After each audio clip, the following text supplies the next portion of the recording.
ಶ್ರೀ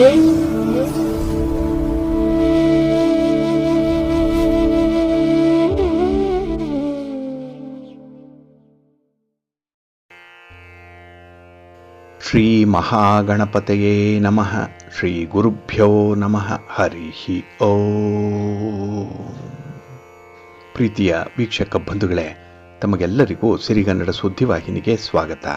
ದಯಾಮಯನಾದಂಥ ಭಗವಂತನ ಅನುಗ್ರಹ ತಮ್ಮೆಲ್ಲರಿಗೆ ಪ್ರಾಪ್ತಿಯಾಗಲಿ, ತಮ್ಮೆಲ್ಲರ ಜೀವನ ಆರೋಗ್ಯದಾಯಕವಾಗಿರಲಿ, ಸಂತೃಪ್ತಿದಾಯಕವಾಗಿರಲಿ ಎಂದು ಭಗವಂತನಲ್ಲಿ ಪ್ರಾರ್ಥನೆಯನ್ನು ಮಾಡ್ತಾ ಈ ದಿನದ ಪಂಚಾಂಗ ಫಲವನ್ನು ನೋಡೋಣ. ಹಾಗೆ ಈ ದಿನದ ವಿಶೇಷತೆ ಏನು, ದ್ವಾದಶ ರಾಶಿಯವರ ಗೋಚಾರ ಫಲಾಫಲಗಳು ಹೇಗಿವೆ ಅನ್ನುವಂಥ ವಿಚಾರಗಳನ್ನು ಕೂಡ ತಿಳ್ಕೊಳ್ಳೋಣ.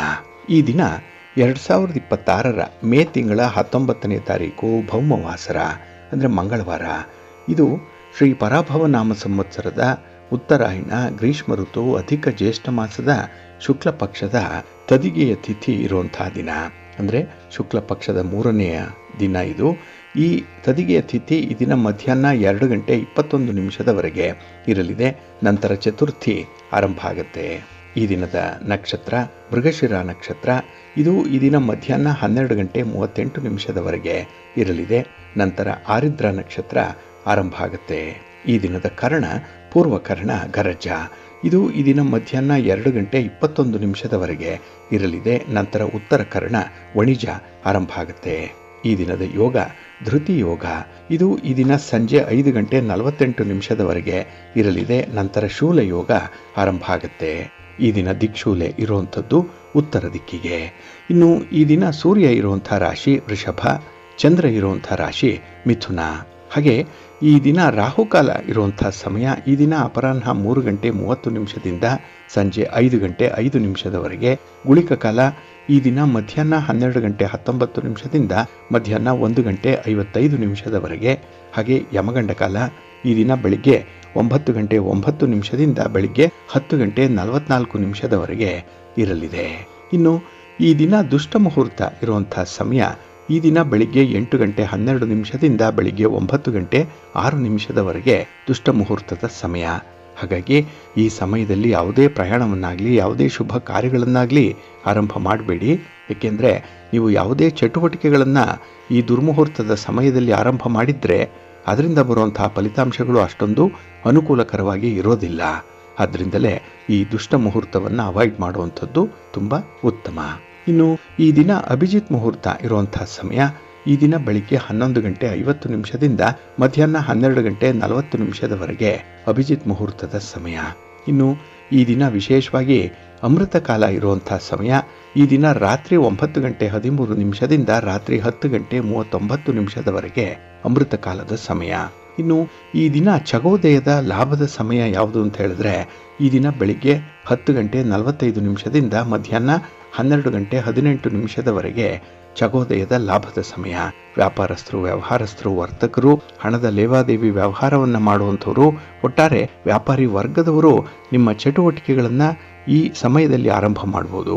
ಹಾಗೆ ನಿಮ್ಮ ಒಂದು ವ್ಯಾಪಾರಿ ಸಂಬಂಧವಾದಂತಹ ಒಂದು ಪ್ರಯಾಣ ಕೂಡ ಆರಂಭ ಮಾಡಲಿಕ್ಕೆ ಈ ಒಂದು ಚಗೋದಯದ ಲಾಭದ ಸಮಯ ತುಂಬ ಸೂಕ್ತವಾಗಿರುವಂಥದ್ದು. ಹಾಗಾಗಿ ನಿಮ್ಮ ವ್ಯವಹಾರಗಳಲ್ಲಿ ಉತ್ತರೋತ್ತರ ಅಭಿವೃದ್ಧಿಯನ್ನು ಕಾಣಬೇಕು ಅಂದರೆ ನೀವು ಈ ಚಗೋದಯದ ಲಾಭದ ಸಮಯವನ್ನು ಅನುಸರಣೆ ಮಾಡ್ತಾ ಇರಿ, ಒಳ್ಳೆಯದಾಗತ್ತೆ. ಇನ್ನು ಈ ದಿನ ಸೂರ್ಯೋದಯ ಆಗುವಂಥ ಸಮಯ ಈ ದಿನ ಪ್ರಾತಃ ಕಾಲ 5:53 ಸೂರ್ಯಾಸ್ತ ಸಂಜೆ 6:37. ಇನ್ನು ಈ ದಿನ ಚಂದ್ರನ ಬಲ ಇರುವಂಥ ರಾಶಿಗಳು ಅಂತ ಹೇಳಿದ್ರೆ ಮೇಷ, ಮಿಥುನ, ಸಿಂಹ, ಕನ್ಯಾ, ಧನಸ್ಸು ಮತ್ತು ಮಕರ. ಈ 6 ರಾಶಿಯವರಿಗೆ ಗೋಚಾರದಲ್ಲಿ ಚಂದ್ರನಿಂದ ಶುಭ ಫಲಗಳ ಯೋಗ ಇರುತ್ತೆ. ಇನ್ನು ಉಳಿದ 6 ರಾಶಿಯವರಿಗೆ ಮಿಶ್ರ ಫಲದ ಯೋಗ ಇರುತ್ತೆ. ಅದನ್ನು ಮುಂದೆ ದ್ವಾದಶ ರಾಶಿಯವರ ಗೋಚಾರ ಫಲಾಫಲಗಳನ್ನು ನೋಡುವಂಥ ಸಂದರ್ಭದಲ್ಲಿ ಮತ್ತಷ್ಟು ಹೆಚ್ಚಿನ ಮಾಹಿತಿಗಳನ್ನು ತಿಳ್ಕೊಳ್ಳೋಣ. ಇನ್ನು ಈ ದಿನದ ಹೊರದ ಅಧಿಪತಿ ಕುಜ. ಕುಜ ಅಂತ ಹೇಳಿದ್ರೆ ಭೂಮಿಕಾರಕ. ಹಾಗಾಗಿ ಭೂಮಿಗೆ ಸಂಬಂಧಪಟ್ಟಂತಹ ವಿಚಾರಗಳು, ನಿಮ್ಮ ಮನೆ, ಸೈಟು, ಜಮೀನು ಇತ್ಯಾದಿಗಳನ್ನು ಮಾರಾಟ ಮಾಡುವಂಥದ್ದಾಗಲಿ, ಖರೀದಿ ಮಾಡುವಂಥ ವಿಚಾರದಲ್ಲಾಗಲಿ, ಯಾವುದೇ ದಾಖಲೆ ಪತ್ರಗಳಿಗೆ ಸಹಿ ಮಾಡುವಂಥ ವಿಚಾರ ಎಲ್ಲದಕ್ಕೂ ಕೂಡ ಈ ದಿನ ತುಂಬ ಅನುಕೂಲಕರವಾಗಿರುತ್ತೆ.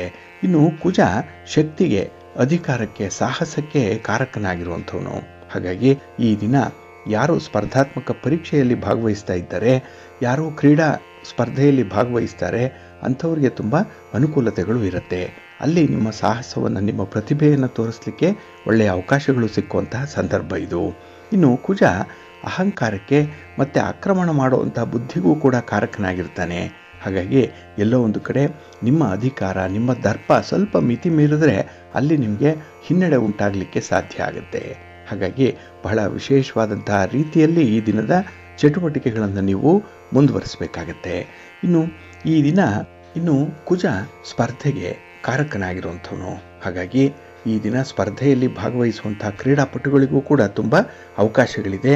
ನಿಮ್ಮ ಒಂದು ಸ್ಪರ್ಧೆ ಯಶಸ್ವಿಯಾಗುತ್ತೆ. ಹಾಗೆ ಕೆಲವು ವಿದ್ಯಾರ್ಥಿಗಳು ಸ್ಪರ್ಧಾತ್ಮಕ ಪರೀಕ್ಷೆಯನ್ನು ಎದುರಿಸುವಂಥವ್ರಿಗೂ ಕೂಡ ಈ ಒಂದು ಸಮಯ ಬಹಳ ಚೆನ್ನಾಗಿದೆ. ಹಾಗಾಗಿ ಸ್ಪರ್ಧೆಯಲ್ಲಿ ಜಯಗಳಿಸಲಿಕ್ಕೆ ಬಹಳ ಅತ್ಯುತ್ತಮವಾದಂಥ ಒಂದು ಸ್ಟ್ರಾಟಜಿಗಳು ಈ ದಿನ ನಿಮಗೆ ಒದಗಿ ಬರುವಂಥ ಸಾಧ್ಯತೆಗಳಿರುತ್ತೆ. ಒಟ್ಟಾರೆ ಒಳ್ಳೆಯ ಫಲವನ್ನು ಪಡ್ಕೊಳ್ಳಿಕ್ಕೆ ಸಾಧ್ಯ ಇದೆ. ಈ ದಿನ ಇರುವಂಥ ಕೆಲಸ ಕಾರ್ಯಗಳೇನಿದೆ ಅದನ್ನು ಆದಷ್ಟು ನೀವು ಗುರುಹೋರಾದಲ್ಲಿ ಆರಂಭ ಮಾಡಿದ್ರೆ ಅದು ಕೂಡ ನಿಮಗೆ ಅತ್ಯುತ್ತಮವಾದಂಥ ಫಲವನ್ನು ತಂದುಕೊಡುತ್ತೆ. ಏಕೆಂದರೆ ಗುರುಹೋರ ಎಲ್ಲ ಕೆಲಸ ಕಾರ್ಯಗಳಿಗೂ ಕೂಡ ತುಂಬ ಅನುಕೂಲಕರವಾಗಿರುವಂಥ ಹೊರ ಇದು. ಹಾಗಾಗಿ ಈ ದಿನ ಗುರುಹೋರ ಇರುವಂಥ ಸಮಯ ಈ ದಿನ ಮಧ್ಯಾಹ್ನ 12 ಗಂಟೆ 15 ನಿಮಿಷದಿಂದ ಮಧ್ಯಾಹ್ನ 1 ಗಂಟೆ 21 ನಿಮಿಷದವರೆಗೆ, ಹಾಗೆ ರಾತ್ರಿ 7 ಗಂಟೆ 49 ನಿಮಿಷದಿಂದ ರಾತ್ರಿ 8 ಗಂಟೆ 43 ನಿಮಿಷದವರೆಗೆ, ಇನ್ನು ಮಧ್ಯರಾತ್ರಿ 2 ಗಂಟೆ 2 ನಿಮಿಷದಿಂದ ರಾತ್ರಿ 2 ಗಂಟೆ 56 ನಿಮಿಷದವರೆಗೆ ಗುರುಹೋರ ಇರುವಂಥ ಸಮಯ. ಇದನ್ನು ಈ ದಿನ ನೀವು ಸ್ವಲ್ಪ ಅವಾಯ್ಡ್ ಮಾಡ್ಕೊಳ್ಳಿ, ಒಳ್ಳೆಯದಾಗತ್ತೆ. ಈ ದಿನ ಇರುವಂಥ ಶನಿ ಹೋರ ಏನಿದೆ ಅದನ್ನು ಸ್ವಲ್ಪ ಅವಾಯ್ಡ್ ಮಾಡಬೇಕಾಗತ್ತೆ. ಏಕೆಂದರೆ ಶನಿ ಹೋರ ತುಂಬ ನಿಧಾನಗತಿಯಲ್ಲಿ ನಡೆಯುವಂಥದ್ದು. ಹಾಗಾಗಿ ನಿಮ್ಮ ತ್ವರಿತವಾಗಿ ಆಗಬೇಕಾಗಿರುವಂತಹ ಕೆಲಸ ಕಾರ್ಯಗಳಿಗೆ ನಿಮಗೆ ಅಷ್ಟೊಂದು ಸಪೋರ್ಟ್ ಅನ್ನುವಂಥದ್ದು ಸಿಕ್ಕಲ್ಲ. ಹಾಗಾಗಿ ನೀವು ನಿಮ್ಮ ವೈಯಕ್ತಿಕ ವಿಚಾರಗಳನ್ನು ಬದಿಗಿಟ್ಟು ನೀವು ಕುಟುಂಬಕ್ಕಾಗಿ ಮಾಡುವಂತಹ ಕೆಲವೊಂದು ಚಟುವಟಿಕೆಗಳನ್ನು ಸಕಾಲದಲ್ಲಿ ಪೂರ್ಣಗೊಳಿಸುವಂಥ ಒಂದು ಪ್ರಯತ್ನ ಮಾಡಿ, ಒಳ್ಳೆಯ ಫಲಿತಾಂಶ ನಿಮಗೆ ಸಿಕ್ಕತ್ತೆ. ಹಾಗಾಗಿ ಈ ದಿನ ಪ್ರಮುಖವಾಗಿರುವಂತಹ ಕೆಲಸ ಕಾರ್ಯಗಳನ್ನು ಆದಷ್ಟು ಶನಿ ಹೋರದಲ್ಲಿ ಆರಂಭ ಮಾಡಬೇಡಿ. ಇದು ಈ ದಿನ ಬೆಳಿಗ್ಗೆ 11 ಗಂಟೆ 8 ನಿಮಿಷದಿಂದ ಮಧ್ಯಾಹ್ನ 12 ಗಂಟೆ 15 ನಿಮಿಷದವರೆಗೆ, ಇನ್ನು ಸಂಜೆ 6 ಗಂಟೆ 56 ನಿಮಿಷದಿಂದ ರಾತ್ರಿ 7 ಗಂಟೆ 49 ನಿಮಿಷದವರೆಗೆ, ಹಾಗೆ ರಾತ್ರಿ 1 ಗಂಟೆ 9 ನಿಮಿಷದಿಂದ ರಾತ್ರಿ 2 ಗಂಟೆ 2 ನಿಮಿಷದವರೆಗೆ ಶನಿ ಹೋರ ಇರುವಂಥ ಸಮಯ. ಇದನ್ನು ಈ ದಿನ ನೀವು ಅನುಸರಣೆ ಮಾಡ್ಕೊಳ್ಳಿ, ಒಳ್ಳೆಯದಾಗುತ್ತೆ. ಈ ದಿನ ಇರುವಂಥ ರವಿ ಹೋರ ಏನಿದೆ ಅದು ತುಂಬ ಫೇವರಬಲ್ ಆಗಿ ಇರುವಂಥದ್ದು. ಅದರಲ್ಲೂ ರಾಜಕಾರಣಿಗಳಿಗೆ, ರಾಜಕೀಯ ಕ್ಷೇತ್ರದಲ್ಲಿರುವಂಥವ್ರಿಗೆ ಯಾವುದೇ ಚಟುವಟಿಕೆಗಳನ್ನು ನೀವು ಈ ದಿನ ಇರುವಂಥ ರವಿ ಹೋರಾದಲ್ಲಿ ಆರಂಭ ಮಾಡಿ. ನಿಮ್ಮ ಪ್ರಯಾಣ ಅದು ಕೂಡ ರವಿ ಹೋರಾದಲ್ಲೇ ಆಗಲಿ. ಏಕೆಂದರೆ ನಿಮ್ಮ ಕೆಲಸ ಕಾರ್ಯಗಳು ಬಹಳ ಮುಂಚೂಣಿಯಲ್ಲಿ ನಡೆಯುವಂಥದ್ದು, ಹಾಗೆ ಆರೋಗ್ಯ ಬಹಳ ಉತ್ತಮವಾಗಿರುತ್ತೆ. ಈ ಸಂದರ್ಭದಲ್ಲಿ ನಿಮ್ಮ ಚಟುವಟಿಕೆಗಳನ್ನು ನೀವು ನಿಮ್ಮ ಕುಟುಂಬಸ್ಥರಿಗೆ ವಿಸ್ತರಣೆ ಮಾಡುವಂಥದ್ದು ತುಂಬ ಅನುಕೂಲಕರವಾಗಿರುತ್ತೆ. ಹಾಗಾಗಿ ಈ ದಿನ ರಾಜಕಾರಣಿಗಳಿಗೆ ತುಂಬ ಅನುಕೂಲತೆ ಇರುವಂತಹ ದಿನ. ಅದೇ ರೀತಿ ಸರ್ಕಾರದ ಮಟ್ಟದ ಅಧಿಕಾರಿಗಳಿಗಾಗಲಿ ಅಥವಾ ನಿಮ್ಮ ಒಂದು ಕೆಲಸ ಕಾರ್ಯಗಳು ಯಾವುದೇ ಇಲಾಖೆಯಲ್ಲಿ ಪೆಂಡಿಂಗ್ ಇದ್ದರೆ ಅದನ್ನು ಈ ದಿನ ಸ್ವಲ್ಪ ಮರುಚಾಲನೆಗೆ ಒಳಪಡಿಸುವಂತಹ ಸಂದರ್ಭಗಳು ಕೂಡ ಬರುತ್ತೆ. ಒಟ್ಟಾರೆ ಈ ದಿನದ ಪ್ರಯತ್ನ ನಿಮಗೆ ಯಶಸ್ವಿಯಾಗುತ್ತೆ. ಅದರಲ್ಲೂ ರವಿ ಹೋರಾದಲ್ಲಿ ಮಾಡುವಂಥ ಎಲ್ಲ ಪ್ರಯತ್ನಗಳು ಕೂಡ ನಿಮಗೆ ಒಳ್ಳೆಯ ಫಲಿತಾಂಶವನ್ನು ತರುತ್ತೆ. ಹಾಗಾಗಿ ರವಿ ಹೋರ ಇರುವಂಥ ಸಮಯ ಈ ದಿನ ಬೆಳಿಗ್ಗೆ 6 ಗಂಟೆ 42 ನಿಮಿಷದಿಂದ ಬೆಳಿಗ್ಗೆ 7 ಗಂಟೆ 48 ನಿಮಿಷದವರೆಗೆ, ಇನ್ನು ಮಧ್ಯಾಹ್ನ 2 ಗಂಟೆ 28 ನಿಮಿಷದಿಂದ ಅಪರಾಹ್ನ 3 ಗಂಟೆ 35 ನಿಮಿಷದವರೆಗೆ, ಇನ್ನು ರಾತ್ರಿ 9 ಗಂಟೆ 36 ನಿಮಿಷದಿಂದ ರಾತ್ರಿ 10 ಗಂಟೆ 31 ನಿಮಿಷದವರೆಗೆ ರವಿ ಹೋರ ಇರುವಂಥ ಸಮಯ.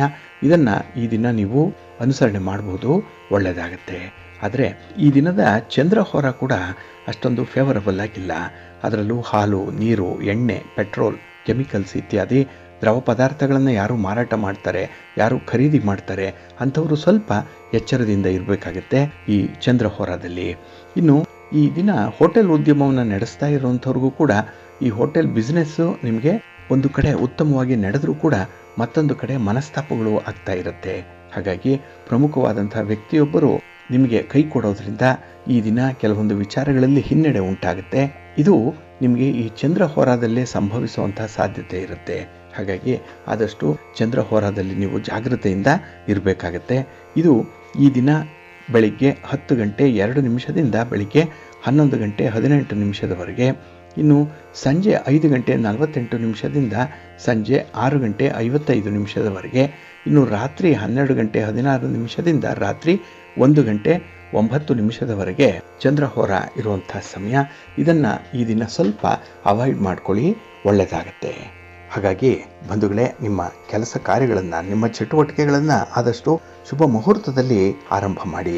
ಪ್ರತಿದಿನ ನೀವು ಪಂಚಾಂಗವನ್ನು ತಿಳ್ಕೊಳ್ಬೇಕು. ಅದಕ್ಕಾಗಿಯೇ ಸಿರಿಗನ್ನಡ ಸುದ್ದಿವಾಹಿನಿ ಪ್ರತಿನಿತ್ಯ ಪ್ರಸಾರ ಮಾಡುವಂಥ ಈ ಪಂಚಾಂಗದ ವಿವರಗಳನ್ನು ಕೇಳಿಸ್ಕೊಳ್ಳಿ. ಇದರಲ್ಲಿ ನಿಮಗೆ ಬೇಕಾದಂತಹ ಎಲ್ಲ ಮಾಹಿತಿಗಳು ಕೂಡ ಸಿಕ್ಕತ್ತೆ. ಅದನ್ನು ನೀವು ಅನುಸರಣೆ ಮಾಡೋದ್ರಿಂದ ನಿಮ್ಮ ಪ್ರಯತ್ನ ಯಶಸ್ವಿಯಾಗುತ್ತೆ. ಏಕೆಂದರೆ ಪಂಚಾಂಗ ಸರ್ವ ವಿಧದಲ್ಲೂ ಕೂಡ ನಿಮಗೆ ಒಳ್ಳೆಯದನ್ನೇ ಬಯಸುತ್ತೆ. ಹಾಗಾಗಿ ನಾವು ಹೇಳುವಂಥ ಈ ಶುಭ ಮುಹೂರ್ತದ ಸಮಯವನ್ನು ನೀವು ಮುಂದುವರಿಸಿ, ಒಳ್ಳೆಯದಾಗತ್ತೆ. ಪ್ರೀತಿಯ ಬಂಧುಗಳೇ, ಈ ದಿನದ ವಿಶೇಷ ಕಾರ್ಯಕ್ರಮಕ್ಕೆ ತಮಗೆಲ್ಲರಿಗೂ ಕೂಡ ಸ್ವಾಗತವನ್ನು ಹೇಳ್ತಾ, ಇದು ವಿದ್ಯಾರ್ಥಿಗಳ ದೃಷ್ಟಿಯಲ್ಲಿ ಒಂದು ಪರ್ವಕಾಲ. ಯಾಕೆಂದರೆ ಪರೀಕ್ಷೆಗಳು ಮುಗಿದಿದೆ, ಫಲಿತಾಂಶಗಳು ಬಂದಿದೆ, ಮುಂದೆ ಏನು ಅನ್ನುವಂಥ ಒಂದು ಜಿಜ್ಞಾಸೆ ಮಕ್ಕಳನ್ನು ಕಾಡ್ತಾ ಇದೆ. ಅಂದರೆ ಮುಂದೆ ಯಾವ ಕೋರ್ಸನ್ನು ತೆಗೆದುಕೊಳ್ಬೇಕು, ಯಾವ ರೀತಿಯಲ್ಲಿ ವಿದ್ಯಾಭ್ಯಾಸವನ್ನು ಮುಂದುವರಿಸಬೇಕು ಅನ್ನುವಂಥ ವಿಚಾರ ಮಕ್ಕಳ ಮನಸ್ಸಿನಲ್ಲಿದ್ದರೆ ತಂದೆ ತಾಯಿಯಂದ್ರಿಗೆ ತಮ್ಮದೇ ಆದಂಥ ಒಂದು ಒತ್ತಡ ಇರುತ್ತೆ. ಮಕ್ಕಳು ಇಂಥ ಕೋರ್ಸಿಗೆ ಸೇರಿಕೊಳ್ಳಿ, ಇಂಥದ್ದೇ ವಿದ್ಯಾಭ್ಯಾಸವನ್ನು ಮುಂದುವರಿಸಲಿ, ಮುಂದೆ ಅವರಿಗೆ ಉದ್ಯೋಗ ಸಿಕ್ಕಲಿಕ್ಕೆ ಈ ಒಂದು ಶಿಕ್ಷಣ ಅನುಕೂಲ ಆಗತ್ತೆ ಅನ್ನುವಂಥ ಲೆಕ್ಕಾಚಾರ ಪ್ರತಿ ಪೋಷಕರಲ್ಲೂ ಕೂಡ ಇರುತ್ತೆ. ಆದರೆ ಕೆಲವು ವಿದ್ಯಾರ್ಥಿಗಳು ಓದಿನಲ್ಲಿ ಚುರುಕಾಗಿರ್ತಾರೆ, ಕೆಲವರು ಓದಿನಲ್ಲಿ ಅಷ್ಟಕ್ಕಷ್ಟೇ ಇರುವಂಥದ್ದು ಇದೆ. ಕೆಲವರು ಕೋರ್ಸನ್ನು ಸೇರಿಕೊಂಡ್ರೂ ಕೂಡ ಮಧ್ಯದಲ್ಲೇ ನಿಲ್ಲಿಸುವಂಥ ಒಂದು ಸಂದರ್ಭಗಳು ಕೂಡ ಬರುತ್ತೆ. ಲಕ್ಷಾಂತರ ರೂಪಾಯಿ ಖರ್ಚು ಮಾಡಿ ಡೊನೇಷನನ್ನು ಕೊಟ್ಟು ಈ ಒಂದು ಕೋರ್ಸ್ಗಳಿಗೆ ಸೇರಿಸಿದ್ರೂ ಕೂಡ ಮಕ್ಕಳು ಅದರಿಂದ ಹಿಂದೆ ಸರಿಯುವಂಥ ಸಾಧ್ಯತೆಗಳು ಜಾಸ್ತಿ ಇರುತ್ತೆ. ಆ ಒಂದು ಹಿನ್ನೆಲೆಯಲ್ಲಿ ಜ್ಯೋತಿಷ್ಯ ಶಾಸ್ತ್ರ ಹೇಳುವಂಥದ್ದು ಏನು? ಸಾಮಾನ್ಯವಾಗಿ ವಿದ್ಯೆ ಬರುವಂಥದ್ದು ಯಾವ ಗ್ರಹಗಳಿಂದ ಬರುತ್ತೆ, ಯಾಕಾಗಿ ವಿದ್ಯಾಭ್ಯಾಸದಲ್ಲಿ ಅಡಚಣೆ ಉಂಟಾಗುತ್ತೆ ಅನ್ನುವಂಥ ವಿಚಾರಗಳನ್ನು ತಿಳ್ಕೊಳ್ಳೋಣ. ಇಲ್ಲಿ ವಿದ್ಯಾರ್ಜನೆಗೆ 4ನೇ ಮನೆಯನ್ನು ನೋಡಬೇಕು, ಜ್ಞಾನಾರ್ಜನೆಗೆ 5ನೇ ಮನೆಯನ್ನು ನೋಡಬೇಕು. ಹಾಗಾಗಿ ಒಂದು ಕುಂಡಲಿಯನ್ನು ತೆಗೆದುಕೊಂಡ್ರೆ ಅದರಲ್ಲಿ ಬಹಳ ಮುಖ್ಯವಾಗಿ 4 ಮತ್ತು 5ನೇ ಮನೆಯಲ್ಲಿ ಯಾವ ಗ್ರಹಗಳಿದೆ, ಆ 4 ಮತ್ತು 5ನೇ ಮನೆಗೆ ಯಾವ ಗ್ರಹಗಳ ದೃಷ್ಟಿ ಇದೆ ಅನ್ನುವಂಥದ್ದನ್ನು ನೋಡಿ ಅಲ್ಲಿ ಸಾಮಾನ್ಯ ವಿದ್ಯೆ ಆ ಒಂದು ಜಾತಕನಿಗೆ ಬರುತ್ತಾ ಇಲ್ವಾ ಅನ್ನುವಂಥದ್ದನ್ನು ತಿಳಿಲಿಕ್ಕೆ ಸಾಧ್ಯವಾಗುತ್ತೆ. ಹಾಗಾಗಿ ಯಾವುದೇ ವಿದ್ಯೆಯನ್ನು ಕಲಿಯಬೇಕಾದ್ರೆ ಪ್ರಾಥಮಿಕ ವಿದ್ಯಾರ್ಜನೆ ಅಂದರೆ ಅಕ್ಷರಾಭ್ಯಾಸದಿಂದ ಆರಂಭ ಮಾಡಲೇಬೇಕು. ಅದನ್ನು ಧನಭಾವದಿಂದ ತಿಳಿಬೇಕು. ಇಲ್ಲಿ ಧನಭಾವ ಅಂತ ಹೇಳಿದ್ರೆ 2ನೇ ಮನೆಯಿಂದ ನೋಡಬೇಕಾಗತ್ತೆ. ಹಾಗಾಗಿ ಈ ಮೂಲ ಶಿಕ್ಷಣ, ಪ್ರಾಥಮಿಕ ಶಿಕ್ಷಣ ಅನ್ನುವಂಥದ್ದು 2ನೇ ಮನೆಯಿಂದ ಕೂಡ ನಾವು ತಿಳಿಲಿಕ್ಕೆ ಸಾಧ್ಯ ಇದೆ. ಇನ್ನು ಸಕಲ ವಿದ್ಯೆಗಳ ಮೂಲ ಸ್ಥಾನ ಧನಸ್ಥಾನ, ಈ 2ನೇ ಮನೆಯೇ. ಹಾಗಾಗಿ ಅಕ್ಷರಸ್ಥನಾಗದೆ ವಿದ್ಯಾವಂತನಾಗಲಿಕ್ಕೆ ಸಾಧ್ಯ ಇಲ್ಲ. ಓದು ಬರಹ ಬರಬೇಕು ಅಂದರೆ ಅವನಿಗೆ ಅಕ್ಷರ ಜ್ಞಾನ ಪ್ರಮುಖವಾಗಿ ಮೂಲವಾಗಿ ಅವನಿಗೆ ಬರಬೇಕಾಗತ್ತೆ. ಹಾಗಾಗಿನೇ ಧನಸ್ಥಾನ ಪ್ರಬಲವಾಗಿದ್ದರೆ 5ನೇ ಮನೆ ಮತ್ತು 9ನೇ ಮನೆ ಪ್ರಬಲವಾಗಿಲ್ಲದೇ ಇದ್ದರೆ ಪೂರ್ಣ ಪ್ರಮಾಣದಲ್ಲಿ ವಿದ್ಯಾವಂತನಾಗದೇ ಇದ್ದರೂ ಕೂಡ ಅಕ್ಷರಸ್ಥನಾಗಿ ಸಾಮಾನ್ಯ ವ್ಯವಹಾರ ಜ್ಞಾನ ಇರುತ್ತೆ ಅಂಥವ್ರಿಗೆ. ಇಲ್ಲಿ ನೀವು ಗಮನಿಸಬೇಕಾಗಿರುವಂಥದ್ದು ಏನಂದರೆ 2ನೇ ಮನೆ ಬಹಳ ಪ್ರಬಲವಾಗಿದೆ, ಅವನಿಗೆ ಅಲ್ಪ ಸ್ವಲ್ಪ ಅಕ್ಷರ ಜ್ಞಾನ ಇದೆ, ಆದರೆ ಮುಂದೆ ಓದಲ್ಲ. ಆದರೆ ಅವನಿಗೆ ವ್ಯವಹಾರ ಜ್ಞಾನ ಚೆನ್ನಾಗಿರುತ್ತೆ, ಹೇಗೆ ಬದುಕಬೇಕು ಅನ್ನುವಂಥ ಒಂದು ಕಲೆಗಾರಿಕೆ ಬಹಳ ಚೆನ್ನಾಗಿ ಗೊತ್ತಿರುತ್ತೆ. ಹಾಗಾಗಿ ಜಾತಕದಲ್ಲಿ ವಿದ್ಯಾಭ್ಯಾಸವನ್ನು ನೋಡಬೇಕಾದ್ರೆ ಇಲ್ಲಿ 2ನೇ ಮನೆ, 4ನೇ ಮನೆ ಮತ್ತು 5ನೇ ಮನೆ ಇದನ್ನು ಬಹಳ ವಿಶೇಷವಾಗಿ ಗಮನಿಸಬೇಕು. ಮತ್ತು ಈ ಭಾವಾಧಿಪತಿಗಳನ್ನು ಮತ್ತು ಅವುಗಳ ಬಲಾಬಲಗಳನ್ನು ಕೂಡ ಪರೀಕ್ಷೆ ಮಾಡಿ ಆ ಒಂದು ವಿದ್ಯಾರ್ಥಿಗೆ ವಿದ್ಯೆ ಹತ್ತತ್ತಾ ಇಲ್ವಾ ಅನ್ನುವಂಥ ವಿಚಾರವನ್ನು ತಿಳಿಲಿಕ್ಕೆ ಸಾಧ್ಯ ಇದೆ. ಇಲ್ಲಿ ಈ ನವಗ್ರಹಗಳಲ್ಲಿ ಬುಧ, ಗುರು, ಶುಕ್ರರು ವಿದ್ಯಾಕಾರಕರು, ವಿದ್ಯೆಯನ್ನು ಕೊಡುವಂಥವ್ರು ಇವರು. ಹಾಗೆ ಬುಧ ವಿದ್ಯಾಗ್ರಹಣ ಶಕ್ತಿಯನ್ನು ಕೊಡ್ತಾನೆ, ಗುರು ಜ್ಞಾನಾರ್ಜನ ಶಕ್ತಿಯನ್ನು ಕೊಡ್ತಾನೆ, ಶುಕ್ರ ಮೇಧಾಶಕ್ತಿಯನ್ನು ಕೊಡ್ತಾನೆ. ಅಂದರೆ ಇಂಟೆಲಿಜೆನ್ಸ್, ವಿಸ್ಡಮ್ ಬರುವಂಥದ್ದು ಶುಕ್ರನಿಂದನೇ. ಹಾಗಾಗಿ ಜಾತಕದಲ್ಲಿ ವಿದ್ಯೆಗೆ ಸಂಬಂಧಪಟ್ಟಂತಹ ಗ್ರಹಗಳು ಈ 3 ಏನಿದೆ, ಬುಧ, ಗುರು ಮತ್ತು ಶುಕ್ರ, ಇವರೇನಾದರೂ ಪೀಡಿತರಾದಾಗ ವಿದ್ಯಾರ್ಜನೆಗೆ ಅಡಚಣೆ ಉಂಟಾಗತ್ತೆ. ಹಾಗಾಗಿ ಅವರ ಓದು ಪೂರ್ಣ ಆಗಲ್ಲ, ಕಾರಣ ಈ 3 ಗ್ರಹಗಳಿರುತ್ತೆ. ಇನ್ನು ಸಾಮಾನ್ಯವಾದಂಥ ವಿದ್ಯೆಗೆ ಬೇಕಾಗಿರುವಂಥ ಈ 5 ಶಕ್ತಿಗಳೇನು ಹೇಳ್ತಾರೆ, ಅದು ಜ್ಞಾನಶಕ್ತಿ.